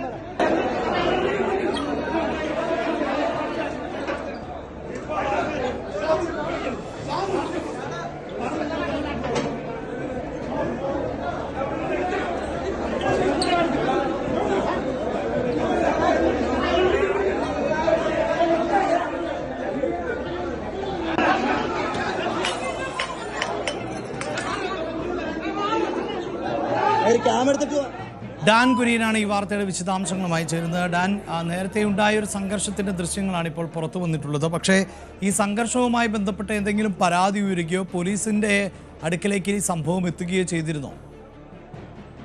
ഉള്ള വിശദാംശങ്ങളൊന്നും പുറത്തു വന്നിട്ടില്ല. അതായത് കഴിഞ്ഞ ശനിയാഴ്ച രാത്രിയിൽ പാളയത്ത് യൂണിവേഴ്സിറ്റി കോളേജിൻ്റെ എതിർവശത്തുള്ള ഒരു ആഡംബര ഹോട്ടലിൽ വെച്ച് DJ പാർട്ടി നടക്കുന്നു. അതിനു മുമ്പ് യൂണിവേഴ്സിറ്റി കോളേജിലെ ചില വിദ്യാർത്ഥികളും മെഡിക്കൽ കോളേജ് ഭാഗത്തു നിന്നുള്ള ഒരു സംഘവുമായി അവിടെ വെച്ചൊരു ഏറ്റുമുട്ടലുണ്ടാകുന്നു. പിന്നീട് ജനറൽ ആശുപത്രിക്ക് സമീപത്ത് വെച്ചും സംഘർഷമുണ്ടാകുന്നു. അതിനുശേഷമാണ് ഈ DJ പാർട്ടി നടക്കുന്ന ഹോട്ടലിൽ വെച്ച് ഇരു സംഘങ്ങൾ തമ്മിൽ ഏറ്റുമുട്ടൽ ഉണ്ടാകുന്നത്. പരസ്പരം പോര് വിളിച്ചുകൊണ്ട് ഇരു സംഘങ്ങൾ തമ്മിൽ ഏറ്റുമുട്ടുകയായിരുന്നു. ഈ കടകളിൽ നിന്ന് പണം പിരിക്കുന്നതുമായി ബന്ധപ്പെട്ട് ഇരു സംഘങ്ങൾക്കിടയിൽ നേരത്തെ നിലനിന്നിരുന്ന തർക്കമാണ് ഇങ്ങനെയൊരു സംഘർഷത്തിലേക്ക് നയിച്ചത് എന്നാണ് പോലീസിന് പ്രാഥമികമായി നടത്തിയ പരിശോധനയിൽ വ്യക്തമായിരിക്കുന്നത്. പക്ഷേ ഇതുമായി ബന്ധപ്പെട്ട് ആരും തന്നെ, അതായത് ഹോട്ടലോ അല്ലെങ്കിൽ ഹോട്ടലിലെ അധികൃതരോ ഈ സംഘർഷത്തിൽ ഏർപ്പെട്ടവരോ ഒന്നും പരാതിയുമായി രംഗത്തെത്തുന്ന ഒരു സാഹചര്യം ഉണ്ടായിരുന്നില്ല. ഒരാൾക്ക് മാത്രമാണ് അല്പമെങ്കിലും പരിക്കേറ്റിരിക്കുന്നത്, സാരമായി പരിക്കേറ്റിരിക്കുന്നത്. ഇയാൾ പ്രാഥമികമായ ചികിത്സയൊക്കെ നേടിയതിനു ശേഷം ആശുപത്രി വിട്ടു എന്നുള്ള സൂചനകൾ കൂടി ലഭിക്കുന്നുണ്ട്. എന്തായാലും ഈ ദൃശ്യങ്ങൾ പുറത്തു വന്ന സാഹചര്യത്തിൽ ഒരുപക്ഷെ പോലീസ് വിശദമായൊരു പരിശോധന ഇതുമായി ബന്ധപ്പെട്ട്, അതായത് ഡാൻ സൂചിപ്പിക്കുന്നതനുസരിച്ചാണെങ്കിൽ അങ്ങനെ കാര്യമായ പരിക്ക് ഏറ്റ ആളുകൾ ആശുപത്രിയിലൊന്നും ആകുന്ന സാഹചര്യം ഉണ്ടായില്ല. അങ്ങനെ ആയിരുന്നുവെങ്കിൽ കൂടുതൽ വാർത്ത ആയെങ്കിലും ഇത് പുറത്തു വന്നേനെ. ഒരു ഡാൻസ് DJക്ക് ഇടയിൽ നടന്ന സംഭവമാണ്, അതിന് പരിമിതികളുണ്ട് പുറത്തേക്ക് വാർത്ത വരുന്നതിന്. എങ്കിൽ പോലും ഒരേ ഒരാൾ മാത്രമാണ് പരിക്കേറ്റത്. അതുകൊണ്ട് തന്നെ ഈ കൂട്ടത്തല്ല് എന്ന ഒരു വിഷയം പുറത്തേക്ക് അധികമാരും അറിഞ്ഞിട്ടില്ല എന്നുള്ളതാണല്ലോ. പക്ഷേ പോലീസ് ഇപ്പോഴും ഇതിനെ ഗൗരവമായി കാണുന്നുണ്ടോ? കാരണം ഈ ഗുണ്ടാ സംഘങ്ങൾ തലസ്ഥാനത്ത് വിളയാടുന്നത് വലിയ തോതിൽ ജനങ്ങൾക്ക് ആശങ്ക പരത്തിയ ഒരു സാഹചര്യം ഉണ്ടായിരുന്നു. പിന്നീട് അതൊക്കെ കുറഞ്ഞു വന്ന സാഹചര്യമുണ്ട്. ഇപ്പോഴിത് വീണ്ടും ഇപ്പോൾ ഡാൻസ് ബാറിലാണെങ്കിൽ ഇതിൻ്റെയൊക്കെ ഈ ഗുണ്ടാ പക എന്നത് നമുക്കറിയാമല്ലോ. പിന്നീട് അത് പുറത്തേക്ക് പൊതുവഴിയിലേക്കൊക്കെ ഇറങ്ങുന്ന സാഹചര്യം ഉണ്ടാകും. തിരുവനന്തപുരത്ത് തന്നെയാണ് കാലൊക്കെ വെട്ടി 2 വീലറിൽ ആ കാലും പിടിച്ച് യാത്ര ചെയ്ത ഗുണ്ടാ സംഘങ്ങൾ വരെ ഉണ്ടല്ലോ. അതായത് ഇതിൽ എടുത്തു പറയേണ്ടുന്ന കാര്യം, ഈ സംഘർഷവുമായി ബന്ധപ്പെട്ട് പിന്നീട് ഇതുമായി ബന്ധപ്പെട്ടൊരു പരാതി നൽകാൻ പോലീസ് അന്വേഷണം നടത്തിയെങ്കിലും പരാതി നൽകാൻ ആരും തന്നെ തയ്യാറായില്ല. മാത്രവുമല്ല, ഇപ്പോൾ കാണുന്നത് ഇത് മൊബൈൽ ഫോണിൽ ഈ സംഘർഷം നടക്കുന്ന സമയത്ത് അവിടെ ഉണ്ടായിരുന്ന ഒരാൾ ചിത്രീകരിച്ച ദൃശ്യങ്ങളാണിത്. ഈ ദൃശ്യങ്ങളാണ് പോലീസിനും ഇതിനോടകം ലഭിച്ചിരിക്കുന്നത് എന്നാണ് നമുക്ക് മനസ്സിലാക്കാൻ കഴിയുന്നത്. പക്ഷേ അതിനപ്പുറത്തേക്ക് ഈ CCTV ദൃശ്യങ്ങളടക്കം, അതായത് ഈ സംഘർഷത്തിലേക്ക് നയിച്ച സാഹചര്യം എന്താണെന്ന് മനസ്സിലാക്കാൻ ഈ ഹോട്ടലിലെ CCTV ദൃശ്യങ്ങളടക്കം കേന്ദ്രീകരിച്ച് പോലീസ് വിശദമായ പരിശോധന നടത്തും. അതിന് ശേഷം ഏത് തരത്തിൽ വേണം ഇതുമായി ബന്ധപ്പെട്ട തുടർ നടപടികൾ സ്വീകരിക്കുക, അതായത് ഇത് പിന്നീട് തെരുവിലേക്ക് ഒരു ഏറ്റുമുട്ടലായി വ്യാപിക്കുന്നത് തടയാനുള്ള ഒരു ഇടപെടൽ പോലീസിന്റെ ഭാഗത്തുനിന്ന് ഉണ്ടാകുമെന്നാണ് മനസ്സിലാക്കാൻ കഴിയുന്നത്. കന്റോൺമെന്റ് പോലീസാണ് ഇതുമായി ബന്ധപ്പെട്ട് ഇപ്പോൾ അന്വേഷണം നടത്തിക്കൊണ്ടിരിക്കുന്നത്. തീർച്ചയായും ഏറ്റവും ഒടുവിൽ ഡാൻ സൂചിപ്പിക്കുന്ന പോലെ ഇത് തെരുവിലേക്ക് എത്തുന്ന സാഹചര്യം ഉണ്ടാകുമോ, സാധാരണക്കാരായ ആളുകൾക്ക് ബുദ്ധിമുട്ടുണ്ടാക്കുമോ, അതാണ് ഇനി അറിയേണ്ടത്. ദൃശ്യങ്ങൾ പുറത്തു വന്ന പശ്ചാത്തലത്തിൽ പോലീസിന്റെ ഭാഗത്ത് നിന്ന് നടപടികൾ ഉണ്ടാകും എന്ന് വേണം നമുക്ക് പ്രതീക്ഷിക്കാൻ. മറ്റു വാർത്തകൾ ഇടവേളയ്ക്ക് ശേഷം.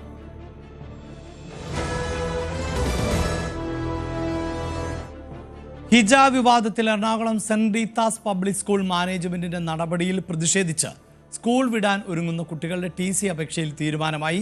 LP സ്കൂളിലെ 2 കുട്ടികളുടെ TC നൽകുന്നതിന് തടസ്സമില്ല എന്ന് രക്ഷിതാക്കളെ അധികൃതർ അറിയിച്ചു. അതേസമയം ഹർജി വെള്ളിയാഴ്ച പരിഗണിക്കാൻ ഇരിക്കെ ഹൈക്കോടതി നിലപാട് അറിഞ്ഞ ശേഷം ആകും ഹിജാബ് ധരിക്കുന്നതിന് വിലക്ക് നേരിട്ട വിദ്യാർത്ഥിനി സ്കൂൾ മാറുന്നതിൽ തീരുമാനം എടുക്കുക. വാർത്തയുടെ വിശദാംശങ്ങളുമായി ഡാനി ഇപ്പോൾ ചേരുന്നുണ്ട്. ഡാനി, കഴിഞ്ഞ ദിവസം 2 കുട്ടികളുടെ രക്ഷിതാക്കൾ മാധ്യമങ്ങളോട് വളരെ കൃത്യമായി പറഞ്ഞതാണ് അവർക്കിനി ആ സ്കൂളിൽ തുടരാൻ താല്പര്യമില്ല എന്നുള്ളത്.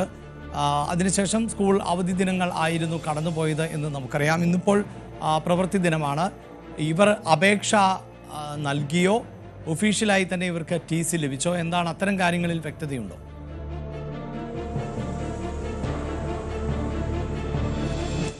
അഭിലാഷ, ഈ കുട്ടികളുടെ രക്ഷിതാക്കൾ വെള്ളിയാഴ്ച തന്നെ അപേക്ഷ നൽകിയിരുന്നു. പിന്നീട് അവധി ദിവസങ്ങളിലേക്ക് പോയി. അതിനുശേഷം വന്ന പ്രവൃത്തി ദിനത്തിൽ തന്നെയാണ് സ്കൂൾ മാനേജ്മെൻറ്റുമായി ബന്ധപ്പെട്ടപ്പോൾ ഇക്കാര്യങ്ങൾ അറിയിച്ചത്.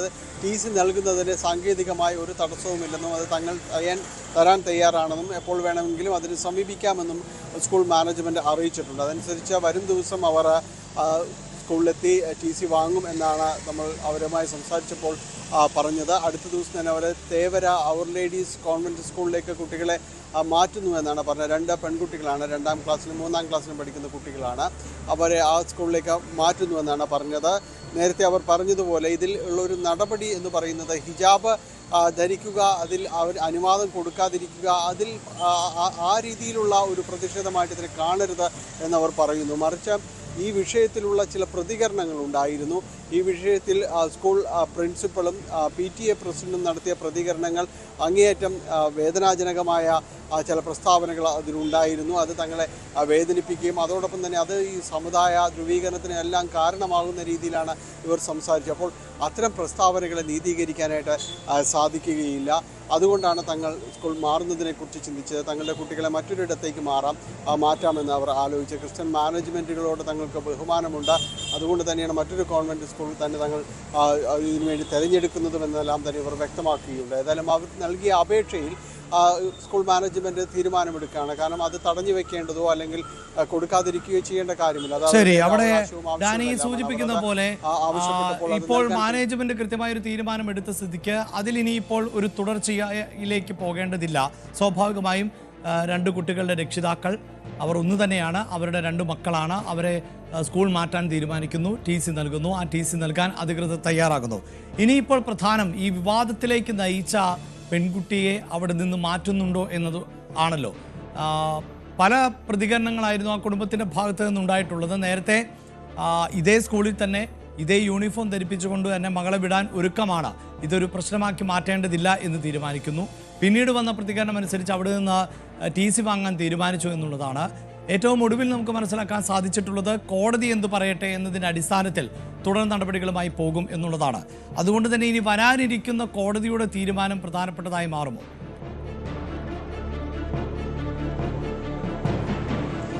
തീർച്ചയായും അഭിലാഷ, വരാനിരിക്കുന്ന കോടതി തീരുമാനം തന്നെയാണ് ഇതിൽ ഏറ്റവും പ്രധാനമാകുക.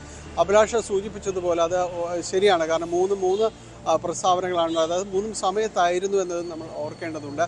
അതിൽ ചില ചർച്ചകളുടെ അടിസ്ഥാനത്തിലായിരുന്നു സ്കൂളിലേക്ക് വിടാൻ തീരുമാനമെടുത്തത്. പക്ഷേ പിന്നീട് അതിനുശേഷം വന്ന മന്ത്രിയുടെ അടക്കമുള്ളൊരു പ്രസ്താവനകൾ വന്നിരുന്നു. അതിൽ പിന്നീട് ആ വിഷയം കുറച്ചുകൂടി ഗൗരവ സ്വഭാവത്തിലേക്ക് അടക്കം നീങ്ങുന്നു, വാദപ്രതിവാദങ്ങളിലേക്ക് നീങ്ങുന്നു എന്നൊരവസ്ഥയിലേക്ക് വരുന്നു. അപ്പോൾ താൻ അവിടെ TC പഠിപ്പിക്കുന്നില്ല, തൻ്റെ കുട്ടി ഇത്രയും വലിയൊരു വിവാദത്തിലേക്ക് അകപ്പെടുന്നു, അതുകൊണ്ട് ഇനി ആ സ്കൂളുമായിട്ട് പൊരുത്തപ്പെട്ടു പോകാൻ കഴിയില്ല, കുട്ടിയെ മാറ്റുകയാണ് എന്നതടക്കമുള്ള രീതിയിലേക്ക് വന്നിരുന്നു.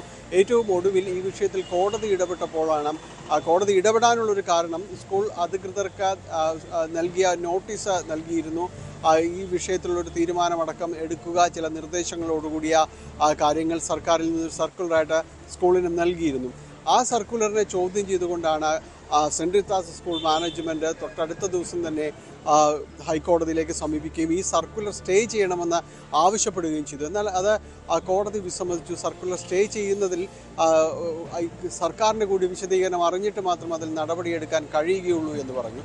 ആ ഒരു സമയത്താണ് സ്കൂൾ മാനേജ്മെൻറ്റ് ഈ വിഷയത്തിൽ സർക്കാർ എടുത്ത തീരുമാനങ്ങൾ അത് കോടതി അറിയിക്കുമ്പോൾ കോടതി ഏത് രീതിയിലാണ് പ്രതികരിക്കുന്നത്, തങ്ങൾക്ക് അനുകൂലമാണെങ്കിൽ അതുകൂടി അറിഞ്ഞിട്ട് മറ്റു കാര്യങ്ങളിൽ തീരുമാനമെടുക്കാം, സ്കൂൾ മാറുന്നത് അടക്കമുള്ള വിഷയങ്ങളിൽ തീരുമാനമെടുക്കാം എന്നതാണ് ഇപ്പോഴത്തെ അവരുടെ ഒരു നിലപാട്. വെള്ളിയാഴ്ചയാണ് ഈ കേസ് ഹൈക്കോടതി വീണ്ടും പരിഗണിക്കുന്നത്. അപ്പോൾ സർക്കാർ നടത്തിയ ഇടപെടലുകളുടെ ഒരു സമഗ്രമായ വിവരം, ഈ സർക്കുലറിൻ്റെ ഒരു സ്വഭാവം, മറ്റിടങ്ങളിൽ സർക്കാർ ഇടപെട്ട രീതികൾ, ഇത്തരം കാര്യങ്ങളെല്ലാം തന്നെ കോടതി മുൻപാകെ സമർപ്പിക്കുകയും ചെയ്യും. ഏതായാലും ആ കാര്യങ്ങൾ വെള്ളിയാഴ്ച കോടതിക്ക് മുന്നിലേക്ക് വരുമ്പോൾ ഈ വെള്ളിയാഴ്ച വരെയും കുട്ടി സ്കൂളിലേക്ക് എത്തുകയില്ല എന്നാണ്, തങ്ങൾ അയക്കുന്നില്ല എന്നതാണ് രക്ഷിതാക്കൾ പറഞ്ഞിട്ടുള്ളത്. ഏതായാലും വെള്ളിയാഴ്ച ഹൈക്കോടതി കേസ് പരിഗണിക്കുമ്പോൾ കോടതി വിധി എന്തായിരിക്കും, കോടതിയുടെ പരാമർശങ്ങൾ എന്തായിരിക്കും എന്നതെല്ലാം ഈ വിഷയത്തിൽ, ഈ വിവാദമായ ഈ വിഷയത്തിൽ വളരെ നിർണായകം തന്നെയാണ്. യെസ്, അതാണ് സൂചിപ്പിക്കുന്ന പോലെ കോടതി ഇനി എന്ത് പറയും എന്നുള്ളതാണ് പ്രധാനപ്പെട്ടതായി മാറുന്നത്. ഒരുപക്ഷെ കോടതി ഹിജാബ് അനുവദിക്കാം എന്ന തീരുമാനത്തിലേക്ക് പോയാൽ പിന്നീട് മാനേജ്മെൻറ്റ് എന്ത് ചെയ്യും എന്നുള്ളതാണ്. മാനേജ്മെൻറ്റ് ഇപ്പോഴും അവരുടെ യൂണിഫോം ധരിച്ചുകൊണ്ട് മാത്രമേ വരാൻ പാടുള്ളൂ എന്ന നിലപാട് സ്വീകരിച്ചിരിക്കുക. കാത്തിരിക്കുകയാണ്. ഇനിയിപ്പോൾ ഹിജാബ് അനുവദിക്കില്ല എന്നുള്ളതാണ് എങ്കിൽ ഒരുപക്ഷെ TC വാങ്ങിയ പെൺകുട്ടിയെ സ്കൂൾ മാറ്റിയേക്കാം. അല്ല എങ്കിൽ പിന്നീടുള്ള നടപടികളാണ് കൂടുതൽ ചർച്ച ചെയ്യപ്പെടാനുള്ള സാധ്യത. എന്തായാലും വിഷയം കോടതിയുടെ പരിഗണനയിൽ ആണ്. കോടതിയുടെ ഉത്തരവ് വരെ കാത്തിരിക്കേണ്ടതായും വരും.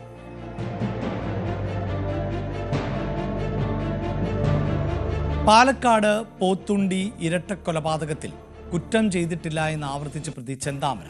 പ്രതിയെ പാലക്കാട് അഡീഷണൽ സെഷൻസ് കോടതി കുറ്റപത്രം വായിച്ചു കേൾപ്പിച്ചു. സജിത വധക്കേസിൽ ജാമ്യത്തിൽ കഴിയവേ കഴിഞ്ഞ ജനുവരി 27-നാണ് സജിതയുടെ ഭർത്താവ് സുധാകരനെയും സുധാകരന്റെ അമ്മ ലക്ഷ്മിയെയും ചെന്താമര വെട്ടിക്കൊലപ്പെടുത്തിയത്. കോടതി നടപടികൾക്ക് ശേഷം ചെന്താമരയെ വിയ്യൂർ അതീവ സുരക്ഷാ ജയിലിലേക്ക് മാറ്റി. കേരളത്തെ ഞെട്ടിച്ച അരുങ്കൊല ആയിരുന്നു പോത്തുണ്ടി ഇരട്ടക്കൊലപാതകം. സംശയത്തിൻ്റെ പേരിൽ ആരംഭിച്ച കൊലപാതക പരമ്പര എന്ന് തന്നെ പറയാം. ഇതിൻ്റെ ആദ്യ കൊലപാതകത്തിന് കഴിഞ്ഞ ദിവസം ആണ് കോടതി ഇരട്ട ജീവപര്യന്തം അടക്കം ശിക്ഷ വിധിക്കുകയും ചെയ്തത്. ഈ കേസിൽ പരോളിൽ ഇറങ്ങിയ സമയത്തായിരുന്നു അടുത്ത 2 കൊലപാതകങ്ങൾ കൂടി നിർവഹിച്ചത്. അതുകൊണ്ട് തന്നെ ഇപ്പോൾ ഇരട്ട ജീവപര്യന്തം അനുഭവിക്കുന്ന ആൾ ആണ്. പിന്നീട് ഈ കൊലപാതക കേസിലും വിചാരണകൾ നടന്ന് ശിക്ഷ വിധിക്കേണ്ടതുണ്ട്. പക്ഷേ സുപ്രീം കോടതി ആത്യന്തികമായി പറയുന്നത് ഏതൊരു ജീവപര്യന്തവും അത് ജീവിതാവസാനം വരെ എന്ന് തന്നെയാണ്. അതായത് ജീവിതകാലം മുഴുവൻ കോടതിയിൽ കിടക്കണം എന്ന് തന്നെയാണ് എന്നുള്ളതാണ്. പക്ഷെ പല പ്രതികൾക്കും കോടതിയിലെ വിധി ഇതാണ് എങ്കിൽ പോലും നല്ല നടപ്പ് ഉൾപ്പെടെയൊക്കെ ഉള്ള പശ്ചാത്തലം പരിഗണിച്ചുകൊണ്ട് പിന്നീട് ഇളവ് നൽകാറുണ്ട്. പക്ഷേ ചെന്താമരയുടെ കേസിൽ ഇനി അടുത്ത കൊലപാതകത്തിലേക്ക്, അതായത് ഒരു കൊലപാതകത്തിന് ശേഷം പിന്നീട് നിർവഹിച്ച 2 കൊലപാതകം ആണ്. ഒരുപക്ഷെ വിചാരണ ഘട്ടത്തിൽ ഒക്കെ അത് വലിയ തോതിൽ വാദപ്രതിവാദങ്ങൾ ഉണ്ടാക്കിയേക്കാം. ഒരുപക്ഷെ തൂക്കുകയർ പോലെയുള്ള വലിയ ശിക്ഷാവിധികൾ പോലും വരാൻ സാധ്യതയുള്ള ഒന്നാണ്. പ്രജിത്ത് കോങ്ങാട് ചേരുന്നുണ്ട്. പ്രജിത്ത്, ഈ ഇരട്ടക്കൊലപാതകത്തിലാണ് ഇപ്പോൾ കുറ്റപത്രം വായിച്ചു കേൾപ്പിച്ചത്. പക്ഷേ പ്രതിയെല്ലാം നിഷേധിക്കുകയാണല്ലോ. അതെ അഭിലാഷേ, ശനിയാഴ്ചയായിരുന്നു ചെന്താമര സജിതയെ കൊലപ്പെടുത്തിയ കേസിൽ വിധി പ്രസ്താവന ഉണ്ടായത്. വിധിയിൽ ഇരട്ട ജീവപര്യന്തമാണ് ചെന്താമരയ്ക്ക് നൽകിയത്. അത് സജിത കൊലപാതക കേസിലെ റിമാൻഡിൽ ഇരിക്കുമ്പോഴാണ് ജാമ്യത്തിൽ ഇറങ്ങിയ ചെന്താമര 2025 ജനുവരി 27-ന് സജിതയുടെ ഭർത്താവായ സുധാകരനെയും സുധാകരന്റെ അമ്മയായ ലക്ഷ്മിയെയും വെട്ടിക്കൊലപ്പെടുത്തുന്നത്. അതിനുശേഷം 2 ദിവസത്തിന് ശേഷമാണ് സമീപത്തുള്ള കുറ്റിക്കാട്ടിൽ നിന്ന് ചെന്താമരയെ പോലീസ് പിടികൂടുന്നത്. അതിന്റെ കുറ്റപത്രം വായിച്ച് കേൾപ്പിക്കലായിരുന്നു ഇന്ന് കോടതിയിൽ ഉണ്ടായിരുന്നത്. കുറ്റപത്രം വായിച്ച് കേൾപ്പിച്ച ശേഷം ജഡ്ജി ചെന്താമരയോട് കുറ്റം ചെയ്തിട്ടുണ്ടെന്ന് ചോദിക്കുന്നതിന് ഇല്ല എന്നുമാണ് ചെന്താമരയുടെ മറുപടി. യാതൊരു ഭാവ വ്യത്യാസവും ഉണ്ടായിരുന്നില്ല. അതിനുശേഷം ചെന്താമരയെ ഇന്ന് തൃശ്ശൂർ വിയ്യൂരുള്ള അതീവ സുരക്ഷാ ജയിലിലേക്കാണ് മാറ്റിയിരിക്കുന്നത്. ഇതാണ് ഇന്ന് അവിടെ കോടതിയിൽ സംഭവിച്ചത്. യെസ്, ഇതായിരുന്നു കോടതി. ഇതൊരു സാങ്കേതികമായ നടപടിക്രമങ്ങളുടെ ഭാഗമായാണ് ഈ കുറ്റപത്രം വായിച്ചു കേൾപ്പിക്കുന്നത്. പക്ഷേ പ്രതി കുറ്റങ്ങളെല്ലാം നിഷേധിക്കുകയാണ്. താൻ തെറ്റ് ചെയ്തിട്ടില്ല എന്നുള്ളതാണ് അദ്ദേഹത്തിൻ്റെ ഭാഗത്ത് നിന്നുണ്ടായ പ്രതികരണം. ഈ കേസിലും ഇനി വാദപ്രതിവാദങ്ങൾ നടക്കേണ്ടതുണ്ട്. കേസിൽ വിധിയടക്കം വരേണ്ടതുണ്ട്. നേരത്തെ പ്രജിത്ത് സൂചിപ്പിച്ചതുപോലെ ഇരട്ട ജീവപര്യന്തം ശിക്ഷ അനുഭവിച്ചു കൊണ്ടിരിക്കുന്ന ആൾ കൂടിയാണ് ഇന്ന് മറ്റൊരു കൊലപാതകത്തിൽ, അതും ഇരട്ട കൊലപാതകത്തിൽ കുറ്റപത്രം വായിച്ച് കേട്ടത്. പുനലൂർ താലൂക്ക് ആശുപത്രിയിൽ യുവതി മരിച്ചത് ചികിത്സാ പിഴവ് മൂലം എന്ന് പരാതി. കോട്ടവട്ടം സ്വദേശി 38 വയസ്സുള്ള അശ്വതിയാണ് കഴിഞ്ഞ ദിവസം മരിച്ചത്. ഛർദിയും തലകറക്കവുമായാണ് ആശുപത്രിയിൽ എത്തിയത്. ചികിത്സാ പിഴവ് ഉണ്ടായി എന്ന ബന്ധുക്കളുടെ ആരോപണം ആശുപത്രി അധികൃതർ നിഷേധിക്കുകയാണ്. മൃതദേഹം കൊല്ലം പാരിപ്പള്ളി മെഡിക്കൽ കോളേജിലേക്ക് പോസ്റ്റ്മോർട്ടത്തിനായി അയച്ചു. പോസ്റ്റ്മോർട്ടം റിപ്പോർട്ടിലെ മരണകാരണം വ്യക്തമാവുകയുള്ളൂ എന്നാണ് പോലീസ് വ്യക്തമാക്കുന്നത്. വാർത്തയുടെ വിശദാംശങ്ങളുമായി മനോജ് അപ്പുക്കുട്ടൻ ആണ് ഉള്ളത്. മനോജ്, സ്വാഭാവികമായും കുടുംബത്തിന് സംശയമുണ്ടാകാം. ഇങ്ങനെ നിസ്സാരമായ ലക്ഷണങ്ങളോടുകൂടി എത്തിച്ച ഒരാൾ എങ്ങനെ മരണപ്പെട്ടു എന്നുള്ളത്.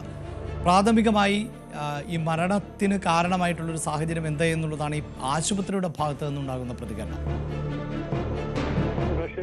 വളരെ ദാരുണമായ ഒരു സംഭവമാണ് കഴിഞ്ഞ ദിവസം സംഭവിക്കുന്നത്. അശ്വതി പുനലൂരിലുള്ള ഒരു സ്വകാര്യ സ്കൂളിലെ അധ്യാപികയാണ്. അവധി ദിവസമായതിനാൽ വീടിനടുത്ത് ട്യൂഷനും എടുക്കാറുണ്ട്. ട്യൂഷൻ ക്ലാസ്സിൽ നിൽക്കുന്ന സമയത്താണ് ഉച്ചയ്ക്ക് ഛർദിൽ അനുഭവപ്പെടുന്നത്. ഛർദിൽ അനുഭവപ്പെട്ടതിനെ തുടർന്ന് ഭർത്താവിന്റെ ബൈക്കിലാണ് 2 പേരും കൂടി പുനലൂർ താലൂക്ക് ആശുപത്രിയിൽ ചികിത്സയ്ക്ക് എത്തുന്നത്. ആശുപത്രിയിലെത്തി ചികിത്സാ നടപടികൾ ആരംഭിച്ചു.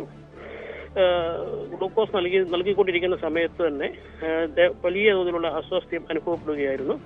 നിരവധി ടെസ്റ്റുകൾ ആശുപത്രി അധികൃതരുടെ ഭാഗത്തു നിന്നും ഉണ്ടായെങ്കിലും കൃത്യമായ രോഗനിർണയം നടത്താൻ സാധിച്ചില്ല. അവസാനം ICUവിലേക്ക് മാറ്റി മരണം സംഭവിക്കുകയായിരുന്നു. ഇത് സ്വാഭാവികമായും ബന്ധുക്കൾക്ക് വലിയ തരത്തിലുള്ള ഒരു സംശയത്തിന് ഇട നൽകി.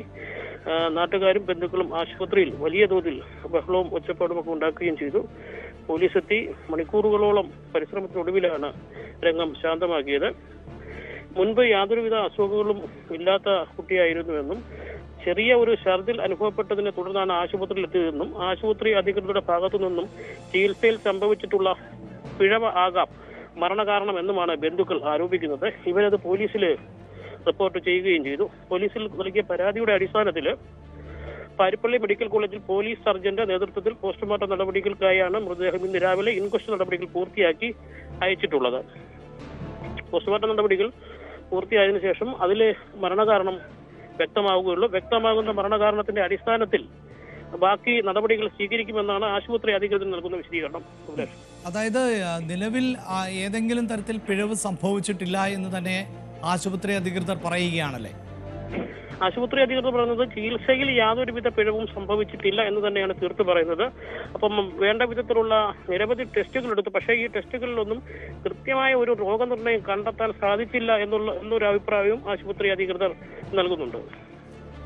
അപ്പോഴും ബന്ധുക്കൾക്കുണ്ടാകുന്ന സംശയം ഈ വലിയ ലക്ഷണങ്ങളോ അല്ലെങ്കിൽ ബുദ്ധിമുട്ടുകളോ ഒന്നുമില്ലാതെയാണ് ആശുപത്രിയിലേക്ക് എത്തിയത്. മനോജ് പറയുന്ന പോലെയെങ്കിൽ 2 വീലറിന്റെ പുറകിൽ ഇരുന്ന് യാത്ര ചെയ്ത് ആശുപത്രിയിലെത്തിയ ഒരാളാണ് മരണപ്പെടുന്നത്. അതെ, ഭർത്താവിനൊപ്പമാണ് ആശുപത്രിയിൽ 2 വീലറിലാണ് എത്തുന്നത്. ആശുപത്രിയിലെ പടികൾ, കാഷ്വാലിറ്റി മുതലുള്ള പടികളെല്ലാം നടന്നു തന്നെയാണ് പോകുന്നത്. കാഷ്വാലിറ്റിയിൽ ഡോക്ടർക്ക് മുമ്പിൽ ഇരിക്കുമ്പോഴും വലിയ അസ്വസ്ഥതകളൊന്നുമില്ലായിരുന്നു. ചികിത്സാ നടപടികൾ ആരംഭിച്ചതിന് ശേഷമാണ് അസ്വാസ്ഥ്യം കൂടുതലായി അനുഭവപ്പെട്ടത്. ഇതുകൊണ്ട് തന്നെയാണ് ബന്ധുക്കൾ സംശയിക്കുന്നത് ആശുപത്രി അധികൃതരുടെ ഭാഗത്തു നിന്ന് എന്തെങ്കിലും പിഴവ് പറ്റിയിട്ടുണ്ടോ എന്ന് സംശയിക്കാനുള്ള പ്രധാന കാരണം അത് തന്നെയാണ്. ഇതിൽ ഈ മരണം ഏതാണ്ട് ആശുപത്രിയിൽ എത്തിച്ച് എത്ര മണിക്കൂറുകൾക്ക് ശേഷമാണ്? അത്തരം കാര്യങ്ങളിൽ വ്യക്തതയുണ്ടോ മനോജ്? ഒരു 3 മണിക്കാണ്, പകൽ 3 മണിക്കാണ് ഇവർ ആശുപത്രിയിൽ എത്തുന്നത്. വൈകിട്ട് ആശുപത്രിയിലെത്തി 1 മണിക്കൂറിന് തന്നെ കാഷ്വാലിറ്റിയിൽ നിന്നും ICUവിലേക്ക് മാറ്റി. വൈകിട്ട് 6 മണിയോടെ മരണം സംഭവിച്ചുവെന്ന് ബന്ധുക്കളോട് ആശുപത്രി അധികൃതർ പറയുകയായിരുന്നു. ഈ മരണം സംഭവിച്ചത് എങ്ങനെ, അല്ലെങ്കിൽ മരിക്കാനുണ്ടായ ഒരു കാരണം എന്ത് എന്നുള്ളത് പ്രാഥമികമായെങ്കിലും ഈ ആശുപത്രി അധികൃതരുടെ ഭാഗത്ത് നിന്ന് പ്രതികരണമായി വന്നിട്ടുണ്ടോ? അവര് അത്തരം കാര്യങ്ങളൊന്നും വ്യക്തമാക്കാൻ തയ്യാറാകുന്നില്ല. പുനലൂർ താലൂക്ക് ആശുപത്രി നേരത്തെയും വിവാദങ്ങളിൽ കുടുങ്ങിയ ആശുപത്രിയാണ്. ഒരു പേവിഷബാധയുമായി ബന്ധപ്പെട്ട് എത്തിയ ഒരു 13 വയസ്സുകാരിക്ക് ഇഞ്ചക്ഷൻ നൽകിയതിലുള്ള പാകപ്പുഴ മൂലം കുട്ടിക്ക് പേ പിടിച്ച് മരിക്കേണ്ട ഒരു സാഹചര്യം ഉണ്ടായി. അത് നിയമ നടപടികളൊക്കെ നിലനിൽക്കുകയും ചെയ്യുന്ന സാഹചര്യത്തിൽ കൂടുതൽ വിവാദങ്ങളിൽ കുരുങ്ങാതിരിക്കാനായിരിക്കണം ആശുപത്രി അധികൃതരുടെ ഭാഗത്തുനിന്നും വലിയ വിശദീകരണങ്ങളൊന്നും നൽകിയിട്ടില്ല. ഇപ്പോൾ മൃതദേഹം പോസ്റ്റ്മോർട്ടത്തിനായി അയച്ചിരിക്കുകയാണല്ലോ. പോസ്റ്റ്മോർട്ടം നടപടികൾ പൂർത്തിയാക്കി അവിടെ നിന്നും തിരിച്ചിട്ടുണ്ടെന്നാണ് ഇപ്പോൾ നമുക്ക് മനസ്സിലാക്കാൻ സാധിച്ചത്. ഈ മറ്റേതെങ്കിലും തരത്തിലുള്ള പ്രതിഷേധങ്ങൾ അവിടെ ആശുപത്രിക്ക് മുന്നിലോ മറ്റോ ഉണ്ടായോ? കഴിഞ്ഞ ദിവസം വലിയ ഒച്ചപ്പാടും ബഹളവും ആശുപത്രിക്കുള്ളിൽ ബന്ധുക്കളുടെ ഭാഗത്തു നിന്നും ഉണ്ടായിരുന്നു. മണിക്കൂറുകളോളം വലിയ ഒച്ചപ്പാടും ബഹളങ്ങളും ഉണ്ടായിരുന്നു. രാവിലെ എന്നാൽ പോലീസ് കൃത്യമായ രീതിയിൽ കൈകാര്യം ചെയ്തു. കാരണം ഇന്ന് തന്നെ മൃതദേഹം പോസ്റ്റ്മോർട്ടം ചെയ്ത് ബന്ധുക്കൾക്ക് ലഭിക്കണമെന്നുള്ളത് കൊണ്ട് വളരെ ദ്രുതഗതിയിൽ തന്നെ ഇൻക്വസ്റ്റ് നടപടികൾ പൂർത്തിയാക്കി പാരിപ്പള്ളി മെഡിക്കൽ കോളേജിൽ പോലീസ് സർജനാണ് പോസ്റ്റ്മോർട്ടം നടത്താൻ അങ്ങോട്ടേക്ക് അയക്കുകയായിരുന്നു.